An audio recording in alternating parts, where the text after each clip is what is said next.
What do you think? Well, to be honest, I found the whole experience to be rather daunting. Welcome, everyone, to this episode of the Cheap Seat Critics podcast, where today we're covering the amazing 1999 show Relic Hunter. Bam, bam. Part of our pilot season. Is that one of the same adjectives you used when we covered Friday the 13th? What did I say? Amazing and beautiful and fantastic. He's laying the groundwork, you know. Was that Friday the 13th? Yeah. I don't know. I did that for something. Hello, I think it was Jim Rader. everybody. Yeah, I'm one of your hosts, you geeky writer. I'm Crimson Rune. And I'm Sprinks. And hey, you look up Cheap Seat Critics. Hey, wake your grandma up over there. She needs to know this too. If you look up Cheap Seat Critics podcast on the interwebs, you'll find us on Twitter, Instagram, Facebook, LetterBox, YouTube, and Rumble.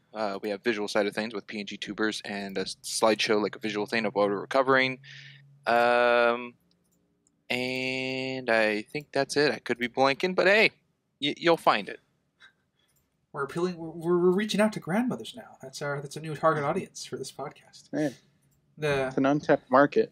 Yeah. Funny enough, when the show come out? 1999.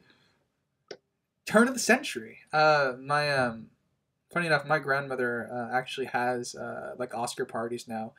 It wasn't something she ever used to do, but the last 5 years, she and all of her friends have gotten together and have binge watched all the Oscar movies before the Oscar show. Oh wow! Gotten a lot of funny stories outside from them because of that, and now because they know I do this podcast, my grandmother asks me whether I've covered specific movies on the podcast. And you're like, no, we've covered a boy and his camera, or a kid and his camera. I think the only stuff. I'm trying to think of any. Decades has some older stuff in there. It's true. I think one of the older. One of the Oscar ones that I know we've covered, obviously, is Everything Everywhere All at Once, and I sent them to that one if they were interested to hear our thoughts on the film. Oh, cool. My crazy rants with the infinite possibilities, but we're covering Relic Hunter. Yeah, that's true. Yes, we are. Check out our other stuff. We will start with our histories, starting with Sprinks's. Okay. I've seen this once before with Crimson showing it to me, I think during like just hanging out and a lunch, and he's like, oh, I'll put this on while we eat. And then I got a full rewatch for the pod, which gave me a lot of memory back that I guess was suppressed. You suppressed your memories? a good suppression. Right, yeah, it's like something to dig into to make you happy later. You know, a little secret pocket in your brain. I'm sure you'll find out when we get to ratings and summaries. It's not clear for the rest of the podcast. Yeah, I'll go next. I've seen this pilot 3 times, and very similar to Friday the 13th. This was on the recommended list for Warehouse 13 alternatives. So. There's a little theme going on so far with my pilot picks. Yeah, I'm going to be honest. I did not... Well, I mean, other than the fact that you miss Warehouse 13 a lot, which, I get. I understand. Because I, too, am also going through withdrawal from that. But I think I did not pick up Warehouse 13 from this at all. Yeah. From what I gather, it's pretty much just gathering artifacts. That's the connection. Because it's not really a place to store anything. Like, Friday the 13th had at the shop. But yeah, another warehouse connection here. So yeah, that's when I saw it the first time. Second time, I showed it to Sprinks and Sinister at the same time during a hangout. And then once for the podcast. And that would probably be about it, yeah. For a writer. Unsurprising, I have the longest and most elaborate history with regards to Relic Hunter. Never heard of it before the podcast. There we go. So this is I guess another. Yeah. So this is my one time watching it. Perfect. I'm glad. Also, another Warehouse connection. Forgot to mention the main actress in this was in Warehouse 13 as one of Pete's girlfriends. So, boom. Yep. a literal connection. I actually meant to ask because I thought she looked familiar. And I was like I doubted myself because I was like, there's no way he would do that twice, right? Warehouse 13. Yeah. Crazy. Yes, we'll go into facts. There are not many. It was hard to find anything really for this, which is a little surprising. I thought there'd be something considering I had 3 seasons. It's not a nothing show. Well, don't fret. I have one fact myself. Wait, you go first. Okay. So I don't take anything. Sure. Fun fact here, also taken off the internet, but the spiny bobbler is the only endemic bird species in Nepal. Their chirp doesn't sound anything like a kookaburra. One did some research. That's one fact I have. Nice. I also looked up if there were hornets in Singapore. There are. So, there you go. But facts I did find more related to the show specifically was this is obviously inspired by Tomb Raider, and they openly admitted that when making it. So no way. Very obvious fact for you guys there. I know, crazy. That's how limited I have. Even though throughout the 3 seasons they travel all over the world recovering relics, they mostly stay in Toronto for filming. It's rare that they left Toronto. That's kind of unsurprising. There's a lot of locations that are always used in Toronto. Yeah, it's pretty commonplace. It's cheap to film there. Mm-hmm. You got all the tax stuff with it. And yeah, no budget. Couldn't find anything. That's pretty much it. Anything else wasn't very interesting. So, and what I did provide wasn't that interesting either. That'll be it. Unless Ryder has a surprise fact in his pocket for the show he didn't know existed. I have a few history facts, but I figured I'd deliver with my notes. All right. Perfect. I figured for this one, it would be good to go popcorn, because there's a lot of things we could jump to in this. And I think we'd lose our minds if we stayed relatively linear. No. You sure? Popcorn. All right. Popcorn it is. Yeah. And we will have Sprink start. Okay. I'm going to try to stick it linearly to show the gradual increase or decrease in sanity. So I will start that this intro at the beginning screams 90s. It's very 90s feel absolutely. Of the slow pans and the fades and the blur vision looks, and yeah, got a lot of that. And its length. It's 1 minute and 20 seconds. So it's a pretty long intro. Anime openings are shorter than this, and that's saying something. Also, is every clip used in this intro just from the pilot and not the entirety of the season? I think it's the entirety of the season. There were definitely some stuff in there I didn't recognize from the pilot. I think. Yeah, there was a lot of pilot. I don't think it was all pilot. It was predominantly pilot for sure. I don't know how far ahead they filmed when producing the intro. But yes, it is quite dated to the time it was made. I can agree with that. I'll jump to pretty far into the episode, the discovery of the Buddha statue. I'll jump straight to that. Ooh! And something that bugged me with that was she talked about how it fell over, yet when they're inside, the floor is correctly oriented to them. Like the bowl isn't on the side of the wall because it fell over. It's on the floor as a pillar. The pit is properly aligned. It should all be sideways. Oh, well, see, your mistake is, Crimson, is assuming it's not from the first civilization. So obviously they had anti-gravity technology on the bowl and other... Oh, fascinating. Oh, I was envisioning that when they built it, it was all on like the left-hand side of the wall being built. So when it fell over, it looked to be ground level. Are you saying that as a joke or serious? Oh, absolutely a joke. Okay, just checking. Sanity check, as you said. You got. Gotta make sure. Gotta make sure. Yeah, there's a reason why it fell over. If all the weight of everything built was on the left side of the body. So terrible. Yeah.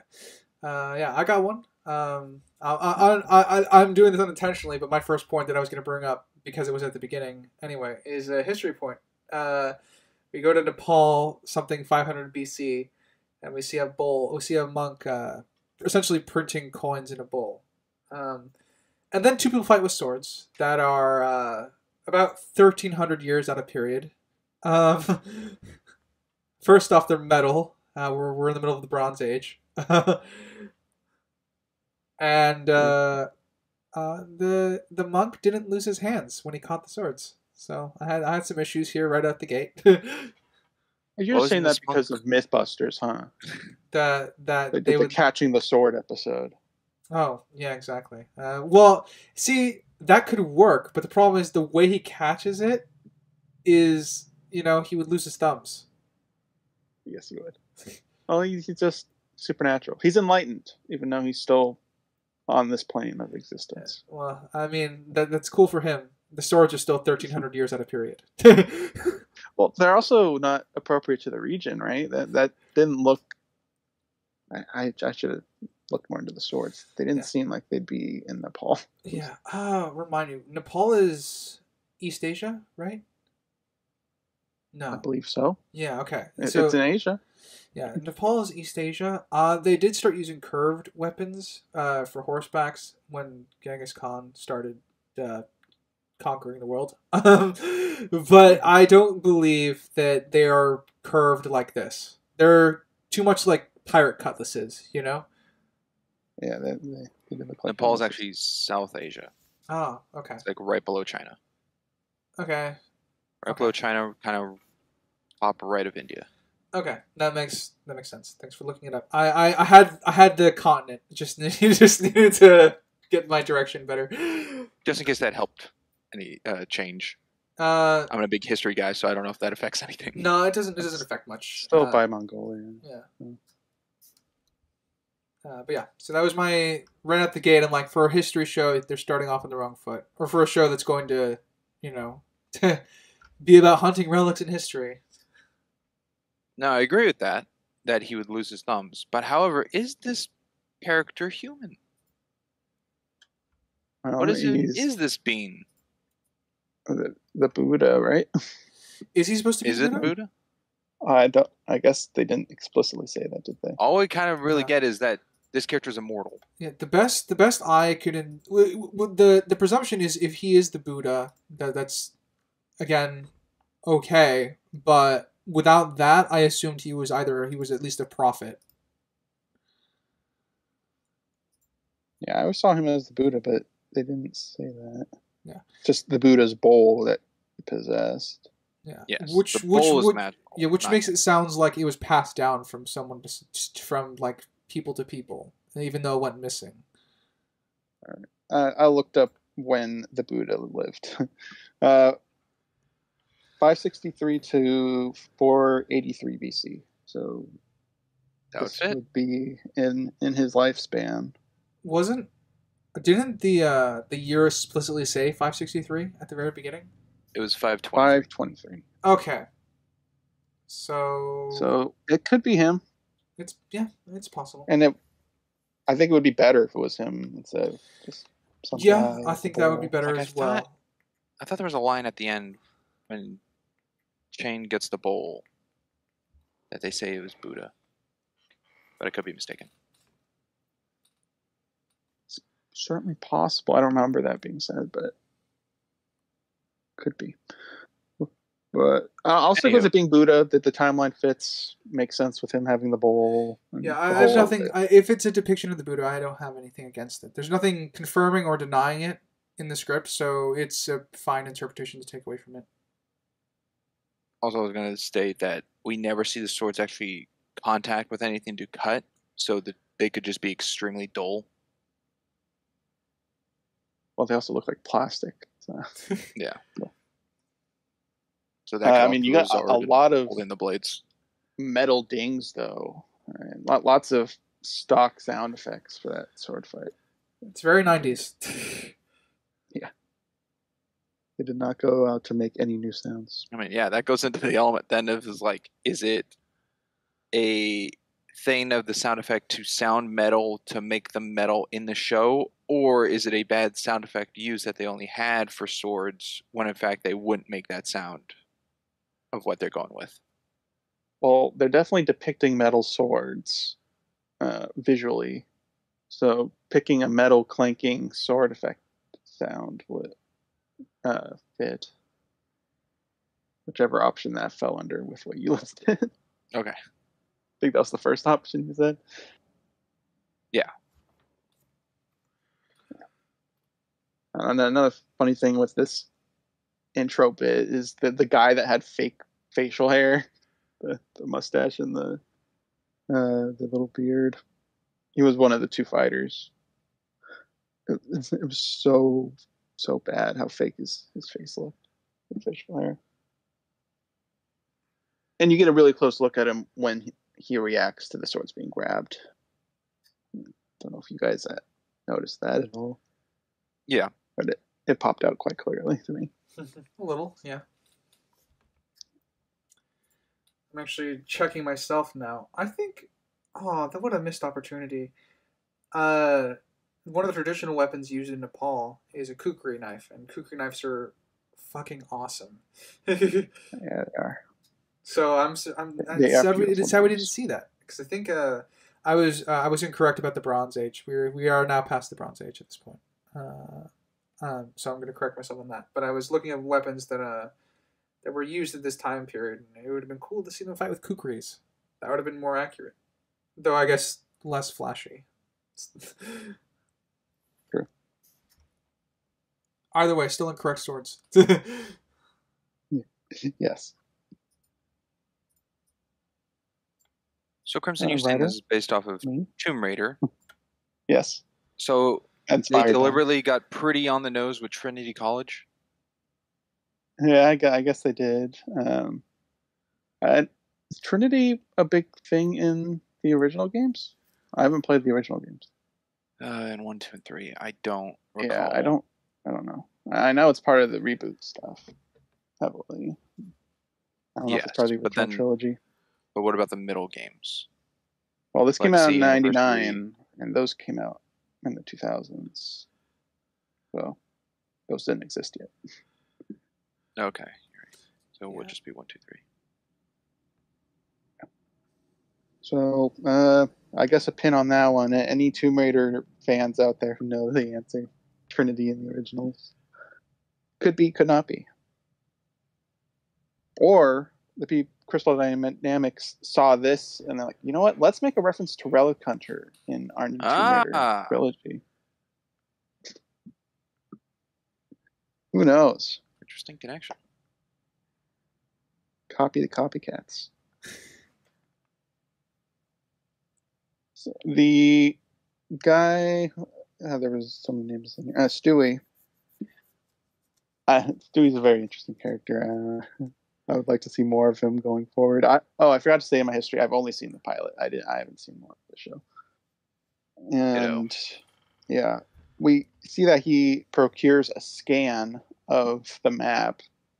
And the first thing I wrote was, how did he get the scan? And then they talk about how the villagers come to him. I'm like, so they just let him scan the map? They might not know what a scan is, but I don't want to assume their knowledge for that. I was about to make a joke that he just took a picture with his phone, but this is too early in that for that. For a clean photo, anyways. They had flip phone cameras on there. Not good quality. The what is it? Nokia 6100 digital. Is that what he had? Yeah, that's what the villager called it. He seemed like he knew what he was talking about. Nigel was an interesting character. I guess I quite enjoyed his introduction to the college in the sense that he's very much feels like a fish out of water. It helps with trying to settle the audience into our group dynamic, um, or at least his dynamic with with what relationship he's going to have with Sydney going forward.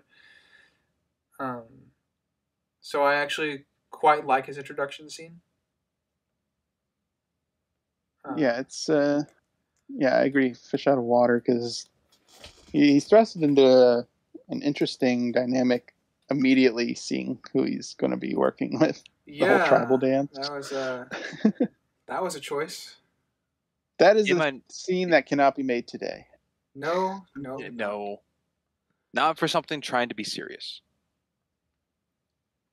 I wrote on my notes, what if Dr. Jones demonstrated something like that for his class? I mean, the girls would be into it. That's true. The girls in Dr. Jones' class would appreciate it. Speaking of Sydney, I did find her to be kind of a. It's funny you guys bring up Tomb Raider. I definitely saw her as like an archetype, but being smashed together from Indiana Jones and Lara Croft. Yeah, definitely there. Yeah. My criticism for the scene outside of I don't know if I have any criticisms for the dance specifically, other than it feels like it's tone deaf, but they give a throwaway reason for it, so I label it as just it's there. Yeah, I'm fine with it in universe. Yeah, they explain it away. Yeah. The one thing that I didn't like is her throwing the spear at Nigel. Yeah, the attempted murder. Yeah, I didn't like the attempted murder right out of the gate. I just that bugged me just a little bit. It makes her look dumb, and she's supposed to be an intelligent character, and here she is needlessly risking her new hire's life.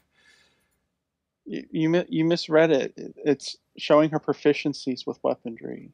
I'm sure it'll come in further episodes. Crimson, I thought about that. But then every other thing that she kind of does in this whole pilot episode made me believe no. Springs, Crimson, would you point a loaded gun at somebody? And you mean like in Weathering with You? Oh yeah, but I'm using your logic against you here because there's no character justification for it here. So,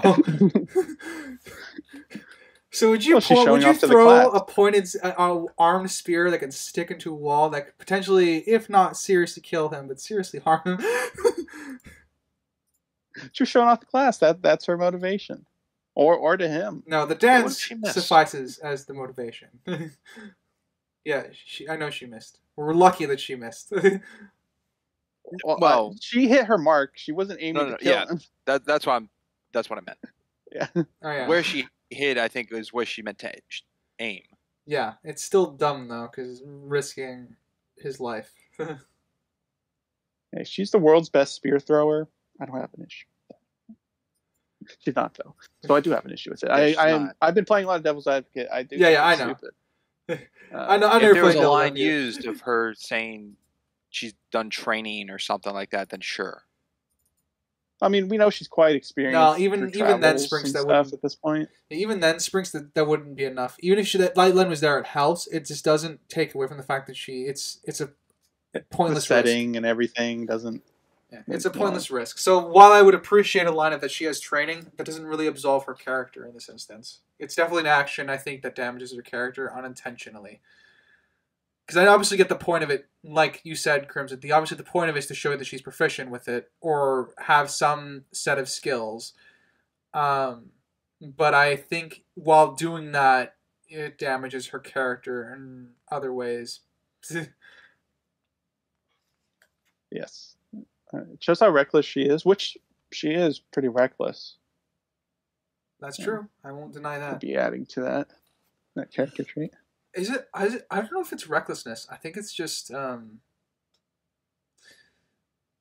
It's pretty reckless to be that confident that you won't hurt somebody that you would throw a spear at them. Yeah. I was thinking. I'm trying to get a better word. I think recklessness does fit. Yeah, I think that's fine. Recklessness usually has a negative attribute, which is why I was trying to consider a different word. But I think it actually fits. Without the negative necessarily the negative attribute. It's just a character attribute. Recklessness. Sorry, I see attribute. Connotation is the word I'm meant to be using. What a hell of a first day. Your boss almost throws a spear at you. She's changing in the other room without closing the blinds to her windows. And your job is to organize books. Yeah, and Claudia wasn't really helping them out either. It's just, I wouldn't want to be that guy. I would not want to be Nigel. First day. Too much. Oh, I forgot. I also made a mummy connection. I could not get over his Brendan Fraser haircut. For Nigel. It is similar. I'll grant you that it's similar. Yeah, I can see that now. Yeah. They're definitely pulling from a lot. Like I said, it didn't bother me that all the, I guess, the references and stuff like that. I was just, I don't know, just waiting for more, I guess. Well, I don't know if the mummy was out when this was being made. Nah, probably not. I don't think it was. I think it was released the same year as this. Is Mummy's early 2000s still? Yeah. I think it's 99. Double checking, because that would be embarrassing if I'm wrong. Okay, it was 99. Oof. All right. You can wipe this one off your brow. You're still a Mummy fan. It's okay. As early as 2000 as you can get. Yeah. Before 2000. Yeah, so same year as this. Interesting. Now, both of you brought up how Sydney uses the line to explain her teachings, and it sounded like both of you were good with the explanation of what she said. Yeah, I mean, I get the justification. It justifies it. Yeah. Okay. So I guess if you were asking me, like, if I were to rate that line specifically on my scale, it gets a passing grade for explaining what the fuck just happened. But, you know, you could do better. That's pretty much my opinion on it. Okay. I saw it as potentially any more bad. Because it made me confuse her class work. Because she says it was a composite of several tribal cultures, all demonstrated in one. But being that it was a fluent dance and movement, wouldn't that instruct it to be a new one dance which demolishes the entirety of all the other ones, an example? No, unless it was to... It could be a sequence of dances. Like one move is from a culture and then another move's from a different one. Yeah, we just came in towards the end. So we basically have only her word to go on. The worst interpretation of it is what you said, which is that it's a new dance just with a compilation of other things, but more likely it was a sequence of dances, as Crimson pointed out. Also cut your off, Springs. Sorry. I was just, I thought in my head, I'm like, it would have helped if, like, with Nigel, rather than just cutting to her getting dressed, like at the end, if she walk him out the door and she talks to her students, you know, just like jot down what cultures you saw and what I just performed or something like that. So it's an actual example of like looking for different variations rather than an entire one. Yeah. I would agree that throwaway line would have amended this line for me as well, pretty much. That would have elevated it. Yeah, definitely a situation where I think just a quick throwaway line would have helped a little bit more about her showing her actually teaching the class. Yeah, I do think that makes it better. As stated, I think what they have does work with what we have. Yeah. I don't see it as a negative as you're seeing it currently. Just could be better. And I'm assuming the negative aspect. What do you think? What do you see as a negative aspect, Springs? Out of curiosity, just to get make sure it's clear for me to understand. Of her being a very big history buff and all these different cultures, and she can, you know, interpret all the dances from all these cultures, but by demonstrating them all in one act rather than pausing and giving examples, and it's all fluid as one, I feel like that would just be an entirely new dance from beginning to end, which kind of deconstructs all the other examples. So it's like, I don't know, for example, like a Hawaiian culture of, I forget what it's called, but it's their big like ceremonial raise of honor that they do. It's like if that was used in a song or something that had nothing to do with that, but it was used because it's like the presenter or the entertainer who's using it, it's like, oh, my grandma, this was because of her or something. But it's like not whitewashed, but just kind of like disrespected in a way. See, that gets into iffy territory for me. That gets into like cultural appropriation stuff, and that's an iffy territory for me. Yeah, it's just without the line used of what the students were looking for, I can't fully lean one way or the other. Yeah, because we don't know if she described it all before she danced. We just happened to catch her in this moment, so I can't say it's cultural appropriation without evidence of it being cultural appropriation. I could definitely see why, especially today, it could be interpreted that way. But for all we know, she gave a very detailed lecture before she started. Like, she gave her intro lecture because it was it was the start of the year, so she gave her intro lecture, and then this was the hook, you know? So it's very possible that everything was, done respectfully and what have you. But we obviously just happened to catch the end of it. At least with the regards in it being in universe. Okay. Yeah.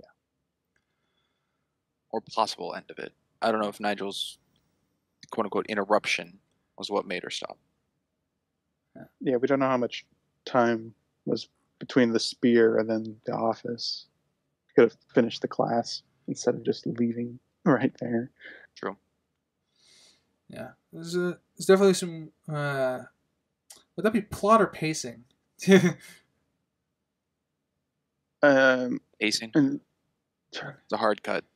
Yeah. I mean, pacing falls under plot, I suppose, for me. But it's a bit of a hard cut. Not horrible, but it's it could have been smoothed over, like we said, with just like a line, like she goes back to teaching when she's finished or something like that. Yeah. This is certainly not as smooth as Indy teaching a class and Marcus comes in to like explain something. Well, Marcus usually sits and waits, right? Like he just waits until Indy's done, or Indy notices him, and then Indy dismisses class. Yeah. And I did rewind to the scene when I was watching it to see the students' reactions to it. Because seeing the first time, I didn't acknowledge them, and like, oh, actually, what's their reactions? Are they stiff-faced? Are they laughing? Are they smiling? What are they doing? They're all into it. So her hook worked with her class anyways. Yeah. I mean, it works. Using hooks to get your class interested in whatever subject you're teaching, it's a good thing to do. And, Yeah. I mean, the first day with your teacher is probably the most important day with your teacher. Yeah, sets up expectations for the rest of the year. Yep. Or semester, or whatever. I can agree with that. Doing. Yeah.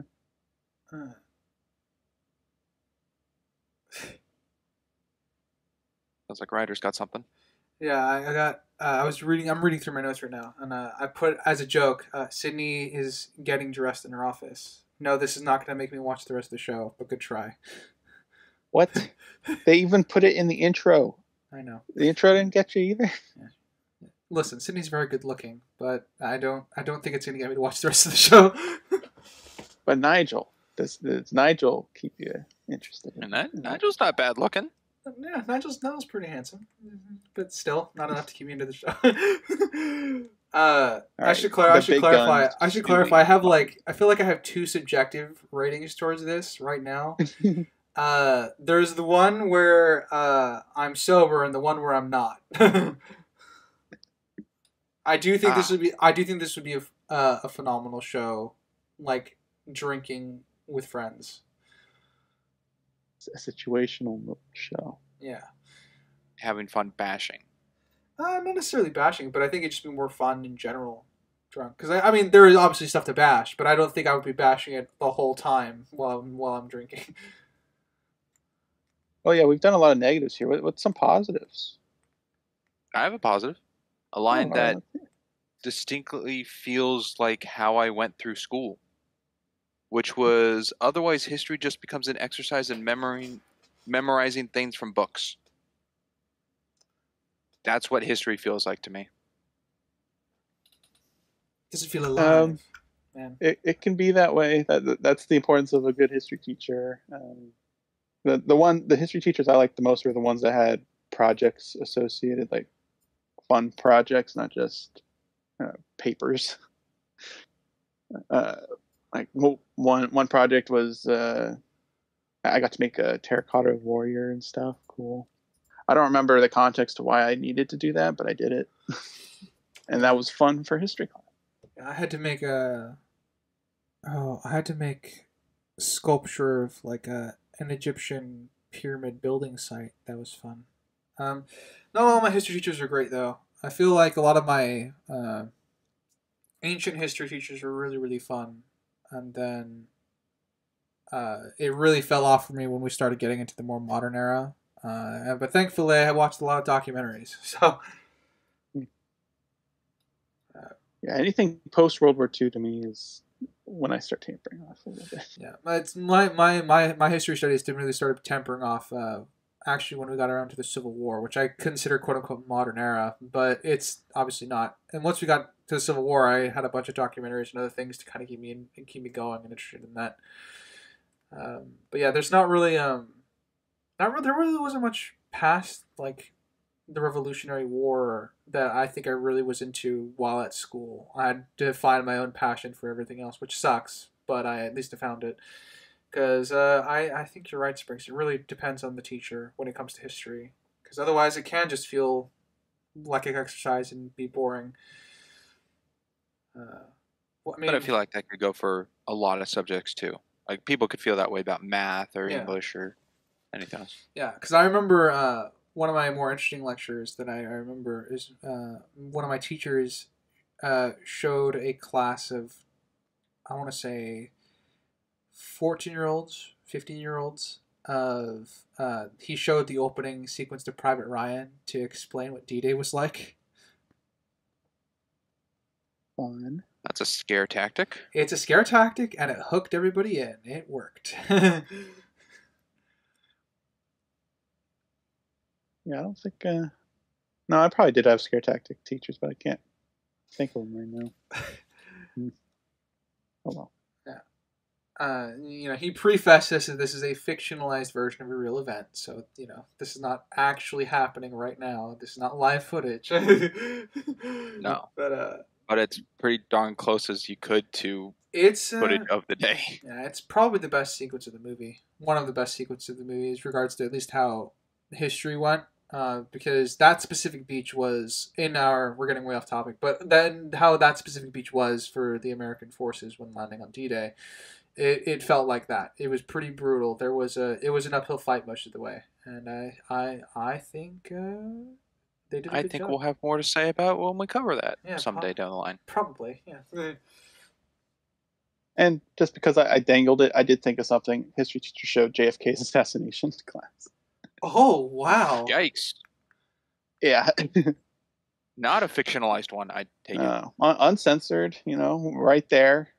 Skull coming out, all that stuff. I mean, I don't know if that's a scare Some would tactic. say that might be better. It's not a scare tactic. It's definitely a gore tactic right there. History teachers, man, they range from boring to unhinged, and I prefer the unhinged. Hey, Relic Hunter, yeah. I thought it was dumb for these monks coming with like the map or things about Buddha Bowl and having a full-on discussion in the middle of public college grounds. And I'm like, hey, can we go somewhere private? Unless they don't see any seriousness or protection or about what they're sharing. Considering they went to Stewie first, I don't think they care that much. Yeah, they're also in a part of the world where no one is going to know what the heck the Buddha Bowl is. Yeah. Not really a thing people would not know. not the bull, but like how well does Sydney hide herself at this college? Like, are their eyes always on her? Do they know where she is? Does she has enemies out there? I'm going to Is that assume. something the villagers would assume? I don't think so. Well, not the village, but I mean, they don't have to ask for a private space, but couldn't Sydney do the same?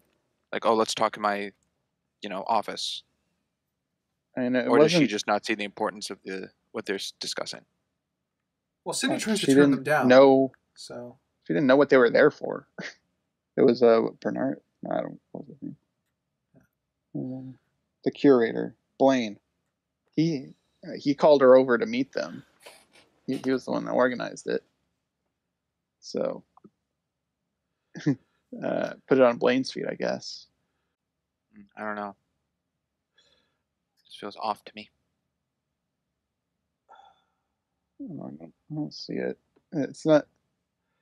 It's about an artifact that 99.9% of people would not know exist.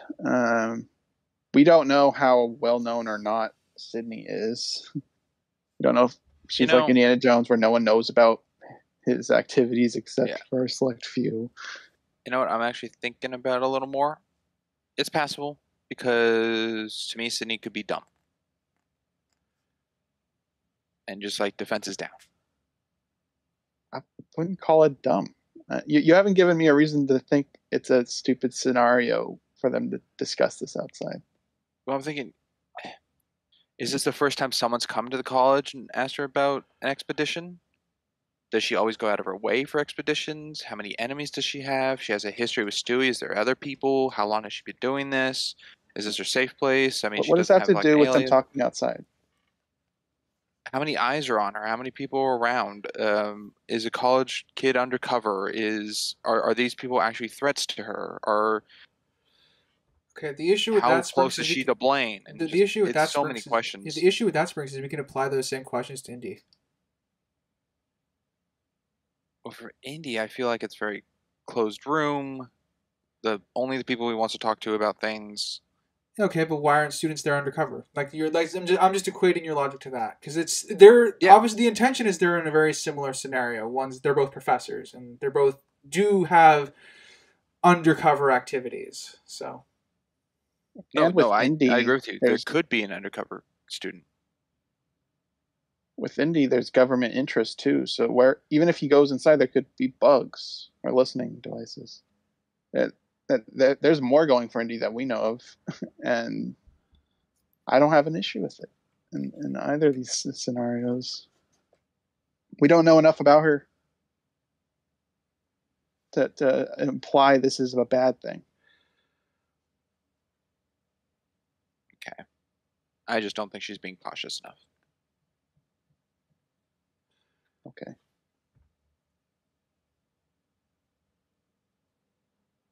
The coins that they offer. It's interesting that she didn't recognize any of being valuable, but you could be a history nerd and not know valuable currencies. It's kind of its own specialty. Yeah, currency has its own whole dedicated field. But then I found that weird that Stewie figured out it was a rare coin, even though when he first was offered the coins, he shoot him off. I don't know how that coin was discovered to be a fortune, because it wasn't by these two.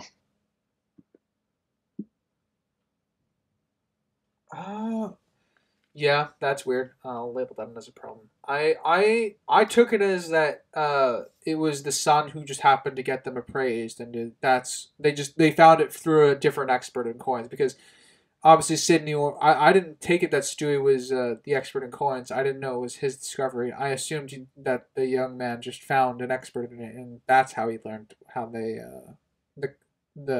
were a fortune. Well, she said she gave him to Stewie as a joke, which would mean he would have no reason to give it to Chan. Yeah, Chan. Or Michael, whichever one we're going with. So it would be his money, not Chan's. Yeah, but he still is trying to help Chan, right? With the bowl, but the money she gave him has nothing to do with it anymore. Well, remember, he follows Chan outside of the the like the Yeah. temple or whatever, the statue. So the way that he was pestering, I assumed that he was just trying to help him constantly. So I assumed when he got the coins, he gave it over to Chan just to quote unquote help. Or maybe he went and got them appraised with Chan because he didn't know for sure or not. So at least that was my assumption. Read that much into their relationship. Yeah. Like I said, I see what you mean though. Like, there's not really. That was a lot of inference that I made, and I didn't hear the part where that Stewie was the one to figure out the coins. If that is true, then that is a problem because they didn't say Stewie specifically discovered it. She said she gave Stewie the coins, and turned out one of them was worth a fortune. Okay, so they could have gone to a currency expert, I guess. So yes. I don't know why he would do that from the character we have. I mean, he blew them off in the first place. But. Yeah. Best case scenario to assume is that he was just trying to help, or he was just interested to see what the coins actually were. But yeah, that would be the best faith. Yeah, Stu is a weird character, but he is. Ryder, you got a point? Yeah. Again, Nigel's reaction to being told he's going to go abroad like that day on his first day was pretty funny. It's just dragging out the fish out of water scenario more by just throwing on an absurd situation onto his shoulders, and I think I find that character work kind of funny. So, good praise. I actually quite like that. I mean, yeah, they keep it through the entire episode, essentially. I don't know how far into the series they keep that up, though. That'd be interesting. Yeah. I'd love to see him. If they're setting up to grow over the course of the show, and I'd be okay with that. So him starting out this way, totally fine with. I think it fits just the fish out of water scenario, and him being like, "What? This is normal for you guys?" You know, I think it works. What I don't think works is how well Sydney knows exactly where she needs to go. No navigation. That's a huge issue with this pilot. Yes. We're still referring to the scene where they're looking at the map together. I think he's saying in general. Oh, I'm just saying in general. All the places she keeps figuring out. Gets on a train, goes to Nepal, goes to the right building, goes underground, knows where the koi is with... Was this all on the map? Was this in a discussion we never saw? I mean, how she found the freaking 5 trees where the statue is. Yeah. That just seems so linear of luck. Yes. For her. Oh, yeah. I can't even use the classic MacGuffin excuse. She just did this, and I'm like, I did not follow you at all. I just have to assume you're a very smart person. Yeah. I mean, it was an issue we had with the Tomb Raider movie we covered, except this is way worse. Exactly. Whereas the Tomb Raider got like a C, like passable. This is way worse. I think the pacing of this show makes it worse. Like, just how fast it's going to this. There's no... Like, Tomb Raider had, like, pauses of thought, even though she did go to where she was going, but there's, like, looking around, little traversal time, cutting back to the bad guy. This is just, like, a constant straight shot. Do you think that... Tomb Raider was also twice the length. So. Yeah, I was going to say, do you think that's an issue has to do with the runtime? Like, if this was an hour-and-a-half pilot, I think it would have served this story better, because then it would have had the quote-unquote time to... have those quiet moments, introspective thoughts, and we can follow the characters around with their logic and how they figure things out. I think that would have served this story a little bit better in this case. Then again, I don't know if that's going to be the issue for the rest of the show, where they just that would help linearly go, you know. Yeah, they didn't have to go through all these steps to find the bowl either. Like the pond or fountain could have been outside the bar. They didn't have to go to a new location if they wanted to condense things. But yeah, I mean, more time would help with the pacing of what we do have here. That fucking fountain. We'll get there. Oh yeah, there's some issues throughout this whole episode. We've only scratched the surface. Yeah, I've jotted down at the 13:40 minute mark, 13 minutes 40 seconds, when they fall onto the card table. When Stewie is there, the players have all backed up away from the table. Yeah, they just teleported. I agree. Yeah. No disagreement there. It's interesting that they take Nigel. I forgot his name already. Nigel. Was it Nigel? Yeah. The assistant. That they take him for the police instead of actually trying to stop the two people fighting. Crimson, and have they them don't care. Yeah. They grabbed whoever. When Sydney starts beating them up, the guy just stands there uncaring. I love that. Comes back, gets Nigel. I think that was the funniest part of the episode for me, was that guy's face, watching his two pals get beat up by her, and the disbelief in his face. It's definitely funny, but my God, it's a problem. Yeah, I mean, he just lets Nigel go. He doesn't like hold him tighter or anything. I guess you're gone now. Have a nice day. And that guy doesn't come back. He's not searching for him. No, they don't have time for that. Just lets him be. Yeah. I mean, it was just like a scuffle in a bar. I don't think they would take it much further than that. So I get why he sent the people out to look, but I don't think they'd have the drive to like follow them across the continent.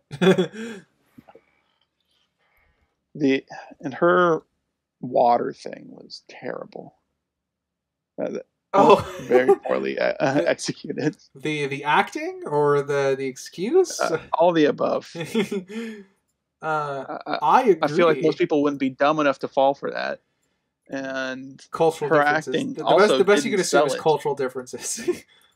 And her acting didn't sell it. It was not great. No offense to what's her face. I'm not good with actors or actresses. So Sydney here doesn't fall into your C or D list actor of names? Well, I don't know names of them. I just know their faces. And I already said she was in something else I recognize. Yeah, Warehouse 13. Yeah. I have an issue on the train. There is a...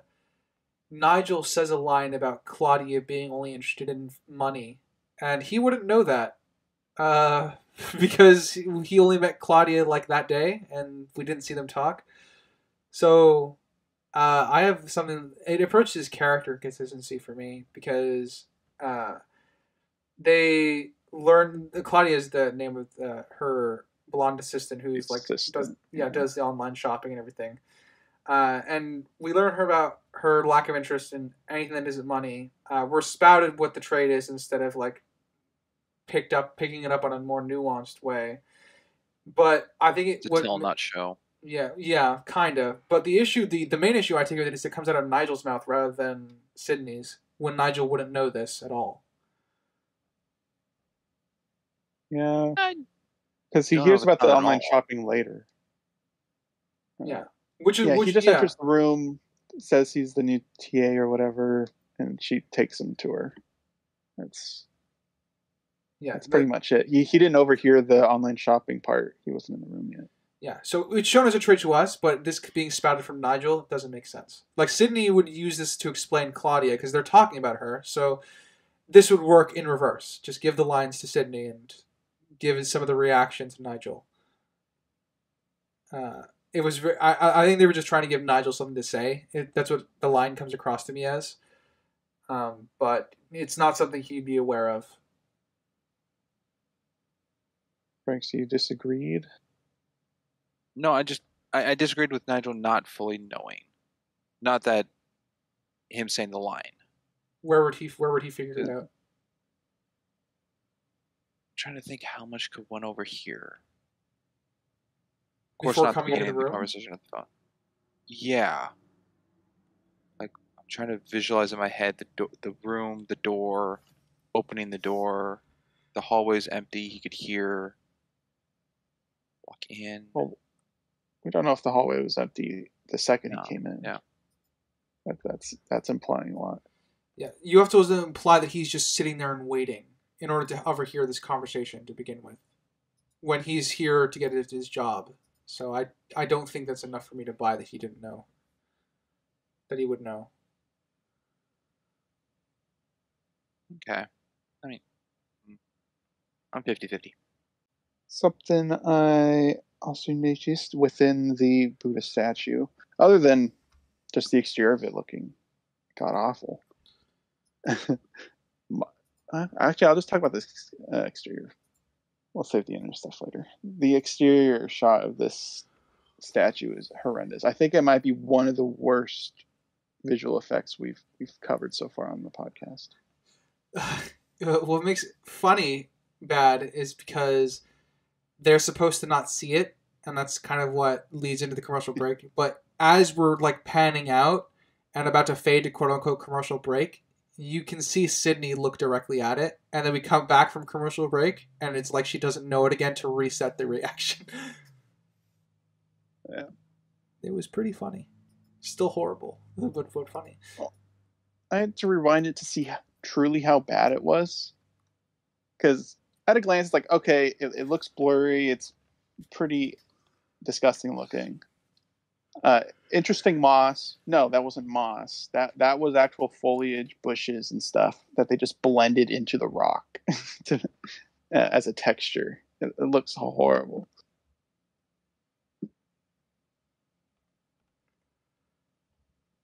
I don't know. Do you guys think it's the worst visual effects we've covered, or is something else come to mind? Because I feel We've like ever that's covered? up there.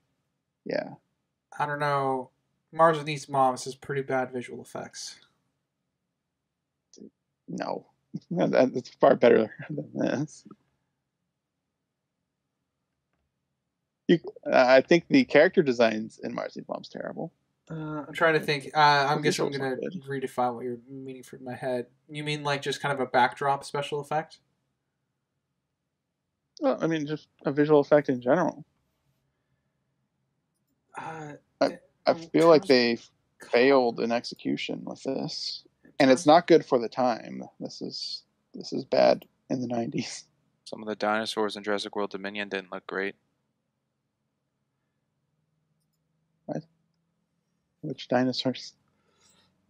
The ones that come to mind is when Alan Grant's in the cave, when they're like trapped by the glass, and he's like climbing the ladder, and it's just a flash of one in front of his face, or the ones in the dark. Those ones were practical. Yeah. I'm gonna go with. I think Calabar's son in the stone is still worse. Oh, yeah, that's a good one to bring up. This is bad, Yeah. but I don't know if it gets that bad. That's right. We have Halloween Town. Okay. Fair point. But this is certainly up there. Yeah, I agree. This is up there, but I think there are a couple things that would top that just from Halloween Town alone. Straight to TV The movies. whole time travel portal sequence. Yeah. Let's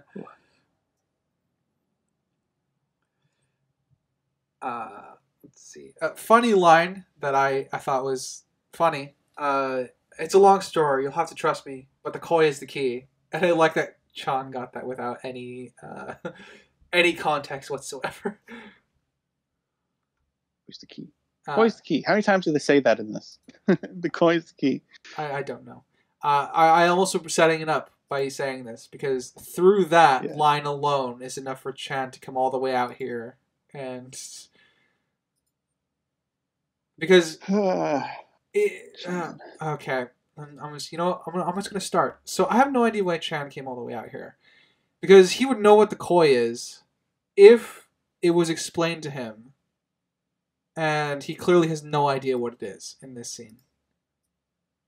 If the situation was explained to him, they're after the Buddha Bowl. Yeah, he wouldn't know about the koi fish probably. He wouldn't know about this spot, most likely. And he certainly wouldn't have found the Buddha statue. That's a guarantee. that was a big leap right there. That's just impossible. Because the guy in the market only knew the riddle for the koi fish. He didn't know where the statue was. with a bowl. So he would have just told him the fountain riddle, which is the same problem I have with Stewie. Yeah, everyone just kind of magically shows up here at the Buddha statue. Yeah. What do you think, Springs? I'm in agreement of Chen just showing up out of the blue. Oh, So the time difference of a flight from Hong Kong to Nepal to get here. I mean, they're both in Asia. I mean, it'd probably be like it'd be a hop 2-hour flight.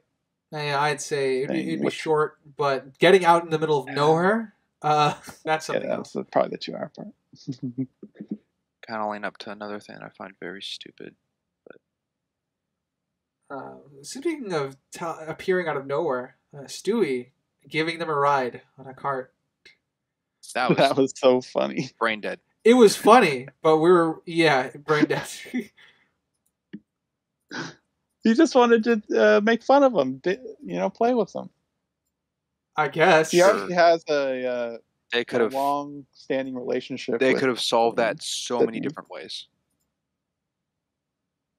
Solved what? That we're abandoned out here and we're getting a ride from a cart. Could have been someone else pulling the cart and Stewie was on it and he's quote unquote unconscious. And then like jumps and pushes the guy, steals and runs away, or he actually has a disguise on, or they come to pick up someone else on the road and it's him, or other ways around it than them blindly getting asked for a ride. And Stewie, maybe he did a voice, maybe he had his hood cut, maybe they didn't see his face, or it's so dumb. Well, he certainly had the hood covering him. Yeah, I think We he did saw have that. I think he had a disguise. It still bothers me that they didn't recognize him, or at least especially Sydney, I guess, not recognizing him. My biggest thing would be the voice, I guess. But then again, they could have been speaking English, and this person, not knowing it's him at the time, probably couldn't have said anything if they didn't understand English, right? So, well, no, could have but just they been a spoke, silent transaction. They spoke English back in 523 BC Nepal. Well, that's obviously for the audience.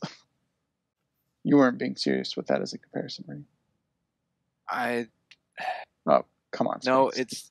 it's for the audience in agreement with that, but it could have had the strength of actually speaking the correct language and subtitling it.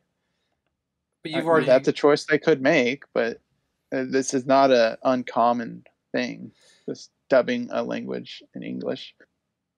They do that in other countries as well, with different languages. Yeah, Or the common I don't have an practice. issue with that, because if I open that can of worms, I'm gonna have issues with a lot of things, because none of the Germans in Indy speak German. Funny enough, so it's gonna open up a can of worms if you go down that way. Let's not. it's you can. It's a pretty common and accepted way to portray language for the audience. Yeah.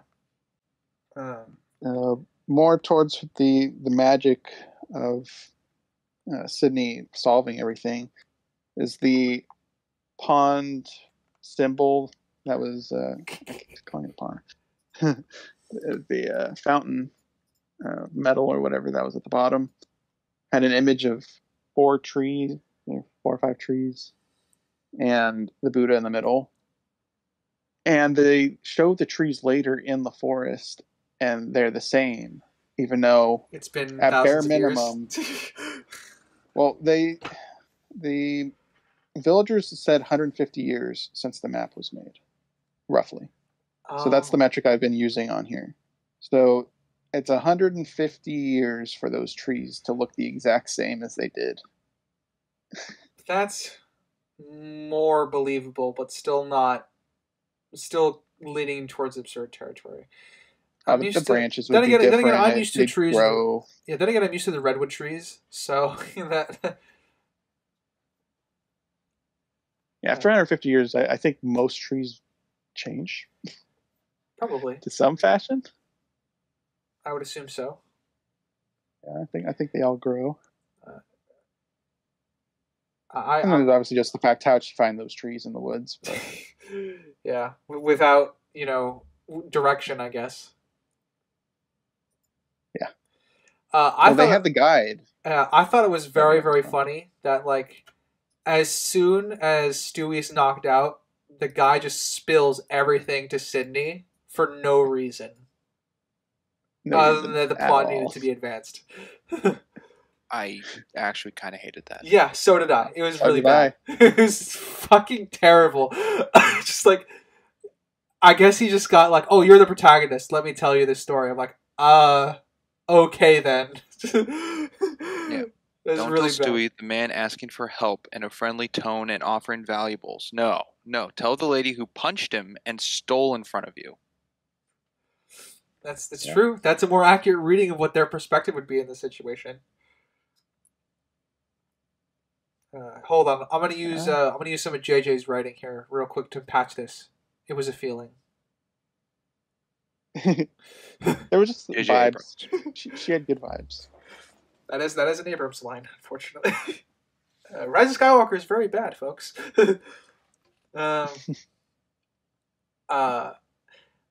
On this note, the fountain. I want to be honest with everybody here. Fountains have been around since 3000 BC. Pretty sure someone could have cleaned it before then to see the map. And this is 150 years old, so even more likely that it would be cleaned regularly. So I have no idea why the fuck this is how it works. I was like, when they arrived at the fountain, I'm like, just don't drain the water. Don't be stupid and just have it be drain the water. And what was it? Just the statue drained the water. And the thing I have is, even if they clean it, most people probably wouldn't know it's a key to a treasure. They wouldn't know it's the symbol means anything. Yeah, so they would just clean it for the sake of cleaning it. Oh, your argument is that it was filthy. Yeah. Oh, okay.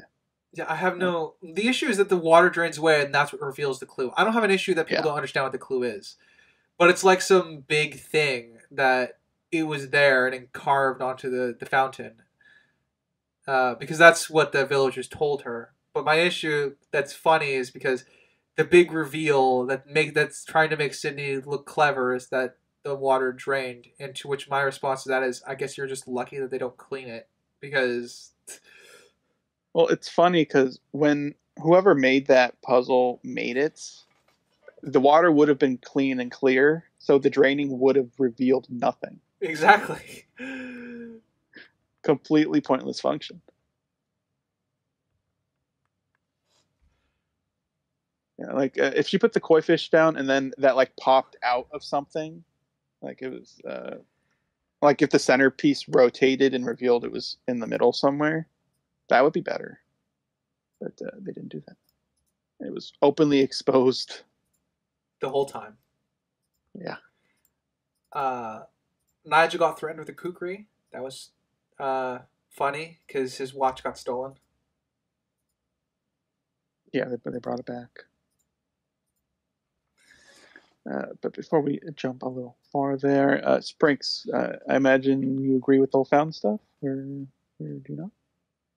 I'm actually with so not identifying what the map means. Sure, that's and anything could have some kind of cool design to it, and people just say cool design, or hey, I recognize that, but have no further knowledge on what it could mean. Totally fine. The fact that the koi was a piece of 8 that was magnetized on the spot, or a weight scale of some sort to drain water in order to identify it, totally lame puzzle, real stupid. The fountain being close to a more public fountain, but not as popular off the beaten path, and that's why it's shoveled and looks bad, I think is played fine. That look, it's like no one's around, no one cares about what this is.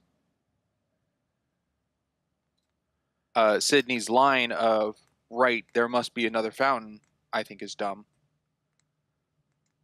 Oh yeah, she would have just known that fountain's not old enough. Nigel being the one to point that out. That's the right bit I know something Ben doesn't know. Except that one was far better than this. Also, her just being dumbfounded as like an odd number, unlucky, it would never be. Even though she What if already there's has just this koi on her. Yeah, but what if there's a significance that she just doesn't understand? Well, you see, she's smart. She knows within this culture that's When did bad I luck. say that? Huh? When did I say Sydney was smart? Oh, I didn't say you said that. I'm saying that's what the show wants to convey. Well, they do it very terribly. Well, and yeah, For example, savvy another can one. mean a lot of things.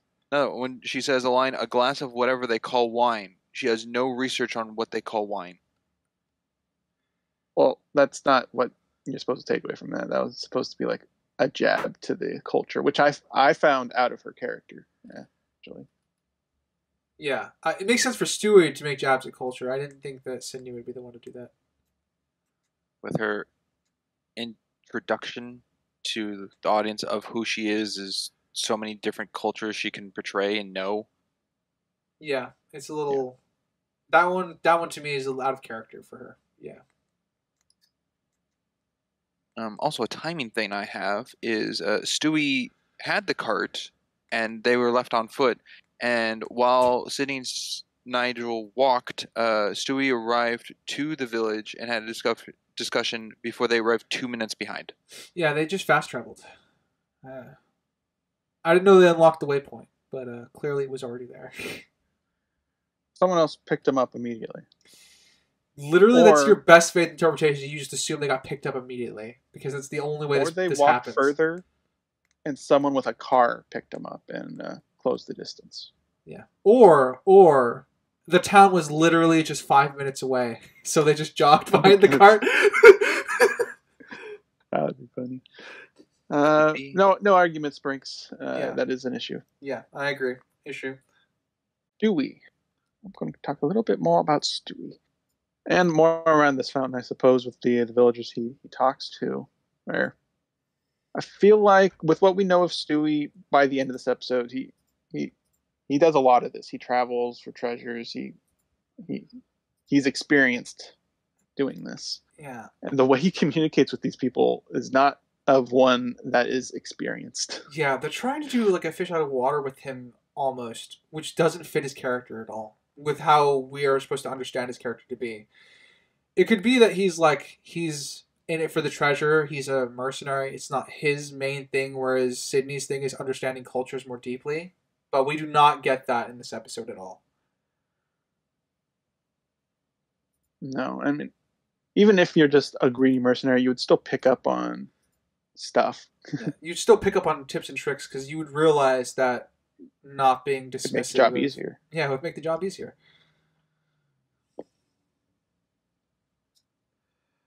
I'm trying to think. So he comes to it immediately. The villagers try to stop him. Which, again, I have no idea why they try to stop him explicitly instead of Sydney. Well, they try to stop him so they can get something from him. Yeah, but why wouldn't they do that with Sydney? It doesn't make much sense. Outside of she's the protagonist. That's the obvious reason why they didn't. You gave the reason, right? Yeah, there. Exactly. It's what we call horrible fucking world building right here, everybody. I think the best faith interpretation is Stewie rubbed them the wrong way, and seeing that she was a competitor to him, wanted her to take what he wanted. That would be the best faith. I agree, and being the best faith interpretation is still like a D, maybe a C. It's not great because we don't really. That's interpreting people that have lines of dialogue on screen. They could have done a much better job characterizing the villagers. Because that would work. They just need to characterize the villagers just a little bit more. Yeah, because you get enough to know that they don't really like Stewie. Oh yeah, you get plenty that they don't like Stewie, but you get nothing as to how they feel towards Cindy other than they just immediately spill everything to her, and we don't know why. Yeah, they just know she beat up the person they don't like. Yeah, they punched Stewie and then they thought that she was amazing. I don't know. Yeah. Not enough there. Definitely could be better for sure. And the whole trading the phone and watch stuff was interesting. I'm gonna be They didn't honest. seem like they would care. Yeah, I'm gonna be honest. I read that scene as filler. Like it just screamed to me like as I understood the point of it. It's not technically filler, but it just came across to me as filler because it was pointless. It was a bit asinine. Yeah, I they could have gotten that point across a little more quickly. It just felt like it was dragging it for time, which is, it's a TV show that's supposed to be like about one-off epic adventures. You got to use your time effectively. I did not see that as effective use of time. Maybe it was funny to some people. Uh, that would be another read you can angle in with that. I just wasn't particularly funny to me, but if so, I think that was poorly written comedy, and that's the case. I think that's what it was. I think it was poorly written comedy.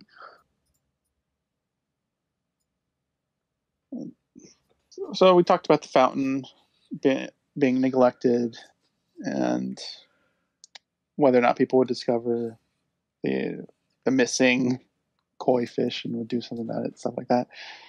The discovery of where the koi fish was, I didn't like that either, because there's this the perfectly building painted koi fish on a brick. Yeah, that was a from 150 years ago. Yeah. In this building that has to be 150 years old, even though it didn't look like it, but it's possible. It could be possible it's refurbished. It's just yeah. Yeah, that storage room is full of stuff and nothing's blocking the koi fish. It's perfectly presented to be seen. And we're lucky that Stewie didn't just immediately up and leave once he got it, because he was waiting to play bets with Nigel, apparently. He wasn't there at the table when Nigel arrived, so...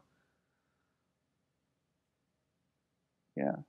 Well, wait, do we know that? He could have been out of shot. He could have been, but with the two shots we have at the table, I didn't see him, because he's wearing that iconic, like, white jacket still, right? That would be his identifiable trait. It wasn't there, so... At least in one of the end... Because there was, like, one outer shot of it. He wasn't there originally, so... I think they legitimately... It was just supposed to be a haha reveal, but there was no setup to it. Drinks. That's point? me. Talk about what we talked about. No, you two pretty much covered all of it. I didn't see him in that far shot either. Nigel deciding to go to shirtless was decent for the one little bit, but continually being shirtless until commented on, I not great. It was just eye candy, I guess. Yep. I'm fine if he stayed shirtless if he got rid of the shirt, but he tied it around his waist, which would have still had the Beatles on it, which defeats the whole point of having it off. That's my issue with it. He kept it on him. Yeah, I mean the best faith interpretation is that he just, hit his shirt against a tree until the Beatles were gone. But then he would just put it back on. Yeah, then he would just put it back on. So definitely there for eye candy. Again, flimsy justification for it, but I guess I approve of it. I don't know if I have anything to say more than it's just weird that he was that way the whole time, because I feel like he would put it back on by the time they get to the statue because he's getting bitten by a bunch of bugs. It would have worked if he did it himself and not Sydney commenting. Yeah, and instead of being prompted. Yeah, I agree. Also seems to me, someone on the crew or the producer left their dentures in a prop body. I don't know what it was about the teeth on like the mummy like or the zombified thing corpse, but inside. the teeth were fine. Yeah, that was weird.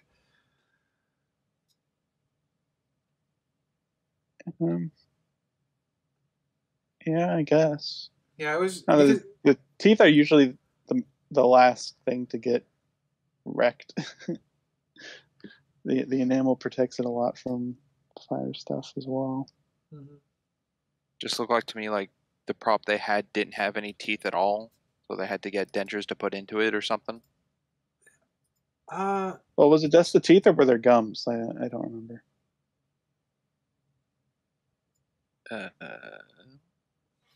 Yeah, look I'm for not. Okay.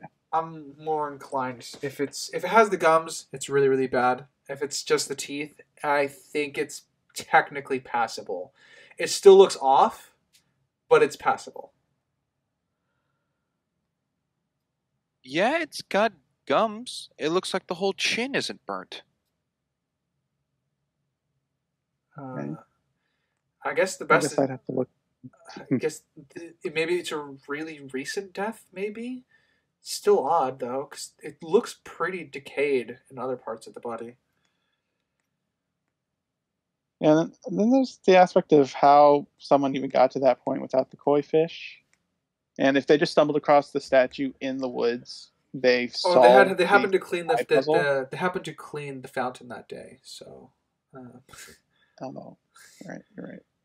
Didn't even use koi fish. But yeah, they solved the third eye puzzle, and it was quite lucky that that eye opened. It wasn't the one under the nose where they'd have to climb under to get into that room. oh, the third eye. Yeah, Okay. Yeah, it opened the left eye instead of the right one. yeah, it would have been unlucky if it was the right eye, because that would be a lot harder to access. No, Crimson, that was just time that they didn't have. I had to make this linear story lucky, so it had to work out that way. Full of luck. Yeah, there is a lot of Literally. luck. I can't even. There's not even MacGuffins in this story outside of the koi fish that push the story along. It's just pure luck that why the story goes along. Destiny. By the way, isn't it weird that I don't know? Maybe it's just me. Ninja stars that just seem out of place to It's an me, interesting especially with choice. the spikes and stuff. There was spikes, right? Oh. That was or was that No. actually No, legitimately just a trick? It was a That trick. was a trick. Okay. And I thought that was pretty amusing. And I think Stewie and I'm not blanking on her name. Was it? Sydney. I really like their dynamic within the statue. I think the jokes and references to their solid history. stuff. Yeah, Yeah. I think their dialogue. The whole him thinking he's going to die in the pit. I think that was good. You really do care about me, huh? Let's not get carried away now. Yeah, I actually do think their exchanges for the most part was pretty good. It implied a lot of history, but it also allowed them to still like push the plot forward in a fairly reasonable way. Though I do find it stupid. Sydney just notices the fucking like anchor thing hanging over them or whatever the sound thing. Yeah, freaking something. Yeah. But I'm agree. Most of the dialogue exchanges in the statue are pretty decent. It implies a lot of history, and they're clearly poking fun at each other without because they don't. It's very obvious they have no intentions to ever kill each other. So I'm fine with how their little competitive nature kind of playing out, and Nigel just third wheeling the whole time. It was pretty funny. It was a good dynamic. I didn't dislike it. An obvious, at least I view it as an obvious issue with the statue, other than what I've already stated several issues being, is the fact that it is heavily booby-trapped to kill people. Now very Buddhist of whoever created this chamber.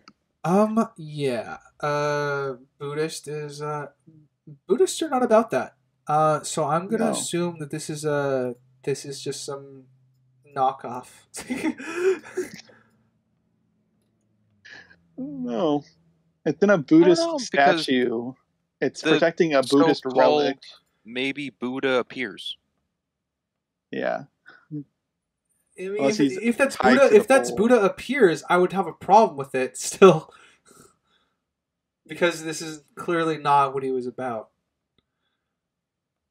No, that's why I saw it as an issue. Yeah, I'm in agreement. It's an issue.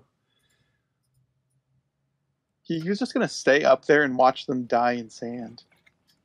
That's true. The bowl just teleports to him too. It's magic. Oh yeah, It's a magic bowl. Yeah. He's enlightened. Yeah. Do we want to talk about the even people who like snakes hate roaches line? That was. What's wrong with that? Roaches. Yeah. I hate roaches. Always have to be roaches. It's definitely an Indiana Jones reference. I don't think the reference is inherently bad. I was just like, you have to earn that. It was an eye roll. Yeah. I'm not gonna dock it objectively for it because it didn't anger me or anything, but it was definitely an annoyance, I suppose, for me. Yeah, I didn't have much issues. Did they have cockroaches in any of the Indiana Joneses? They had rats, snakes, scorpions, right? I think Well, they in had Temple of Doom, cockroaches. there was a lot of bugs, but I don't know if any were cockroaches. That's true. There was a lot of bugs in there. Right. That's a maybe. I wrote down that when Chen arrives and he's on his phone, he clearly can't hear the other guy on Stewie's phone because he's covering his right ear with his own phone, so it would block out, any sound coming from that direction. It's a nice attention to detail. I think it's one of the better shots of the film where you just kind of it's focused on Chen. He sits down, pulls out his phone, and then we zoom in on. Then we focus back in on the guy who has now Stewie's phone. One of my more favorite pieces of camera work from this show, I suppose. Very simple, but I approve. Yeah, a lot of the camera work in this was very rudimentary. It's very safe. There was not much creative camera work involved in this. I would rather them be safe than screw up being experimental, I guess. Not that I'm against experimental wholesale. It's just easier on the All guys. good. The two of you just threw me for a loop because I wasn't talking about camera shot. But yeah, that shot was fine. Yeah, well, you brought up the scene, and Ryder I was talking about it. Yeah, you brought up the scene, and I was reminded of that, enjoying that camera shot. It was one of the things that I was enjoyed despite its simplicity. But yes, they had to have ended up talking with each other though, because eventually, how else did Jan find? I mean, like I brought up earlier, the villager didn't know about it either. It's just nonsense. It's impressive. It's magic. It's impressive. I gotta find out the time here. Did Chen already arrive with that phone before they were in sand? Oh, yes, he you did. mean outside? Yeah, he was. He's talking about the travel time it took to go from the market or village from Hong Kong to Nepal for Chen. Oh, I thought you were going to a second. Originally, when that was brought up, I thought that would piece together when the sand started filling in. So the sand time with that time would result in the scene. However, looking at it now, the Chen being in Nepal by the fountain is before the sand even starts coming in. See, my issue with the sand is because it goes up to their chest, and then they have a whole discussion point, and it's barely moving, which means a good hour or so has passed to fill up to that point. Which is funny because they would have noticed the bowl was missing from the start. Yes. Also, they wouldn't have gone trapped. They chose to stand still. Yeah. I see what you're saying. Constantly walking on top of the sand that's forming. Yeah. Otherwise, why would anyone be able to walk on a beach? Yeah, I agree. That's definitely an issue. But Chen's already in Nepal, so they can't play both of like a time pass situation. It took Chen that long to get there to the temple they're in while they're being buried in sand. And I guess less time from earlier when they're in the village. Oh, we don't know how long it took them to travel from the village to the statue. Presumably less than a day, considering they went out there with no supplies. It was still daytime. Yeah, it was still daytime. I think your hour estimate could be more accurate. Yeah, it could be more, could be less. But I think hour would be a safe assumption as to the time that we should expect to have passed. Did we? Rich, Did you you got another guys? point? Sorry. Ryder, got a point? Yeah, Did you guys like the conversation they had in the while they were getting trapped in the sand? I did find it funny that we kept cutting back, and it was just constantly the way they cut away made it funny. The way that they were just suddenly buried halfway, and then we cut back, they're buried up to their neck. I thought it was funny. I don't know if I would call it objectively good, but did we like the conversations that they had? What did we think about the sand as a whole?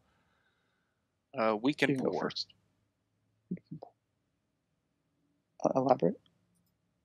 Time jump to chest to neck in the span of time. If it's to play into the conversation, were they talking longer than that? Is it actually in tune with the conversation? Then that's a problem with the sand. The conversation doesn't feel very not empathetic, but just like nice to each other. I clearly see that Stewie has more thoughts and what's the word I'm looking for? Feelings towards Admiration Sydney. of Yeah. towards Sydney, and Sydney doesn't really care at all about him, which doesn't give me a good start to a character with an assistant of Nigel. Because if Nigel falls out of line or sees something in Stewie of like, hey, don't treat him so hard, could she just turn on Nigel for that? And it's like, then I don't think she's a great protagonist character. Actually, I mean, that's just flat out. I don't think Sydney's a good protagonist. But yeah, I just found the whole thing kind of just meh. I agree with you that Stewie, I guess, cares for her more, but there's definitely a care she has for him as well. I wouldn't say there's nothing like you said, but it's not even in that regard. So she appreciated his openness about how he's a scumbag or whatever. Sydney cares. I think she just hides it. I think the one thing here to remember is that she actually remembered where they first met and he didn't. That's a sign that she at least cares about their time and respects it. So I'm also not in agreement that I don't think it's not that she doesn't care about Stewie. It's just she's trying to move on from Stewie. Is the kind of the vibe I got. Okay. Yeah, I see it more as a playful relationship than. It could be that too, but going based off of just the episode 1. If Stewie's in future episodes, then they could, elaborate on that relationship a bit more. Yeah, he feels like a constant character, but like I said, I haven't seen more. Again, I a lot of tug and pull stuff. enjoyed the humor that Nigel brought by being a third wheel. Yeah, I guess to answer your question, I liked the whole sandpit conversations. The sweet, I forgot what he called her. Sweet cheeks. Sweet cheeks. You could argue it was kind of shoehorned in with how Nigel was obsessed with it. He brought it up several times throughout the episode. Like, what does he mean by that? Okay, I mean it's very obvious. I don't know why.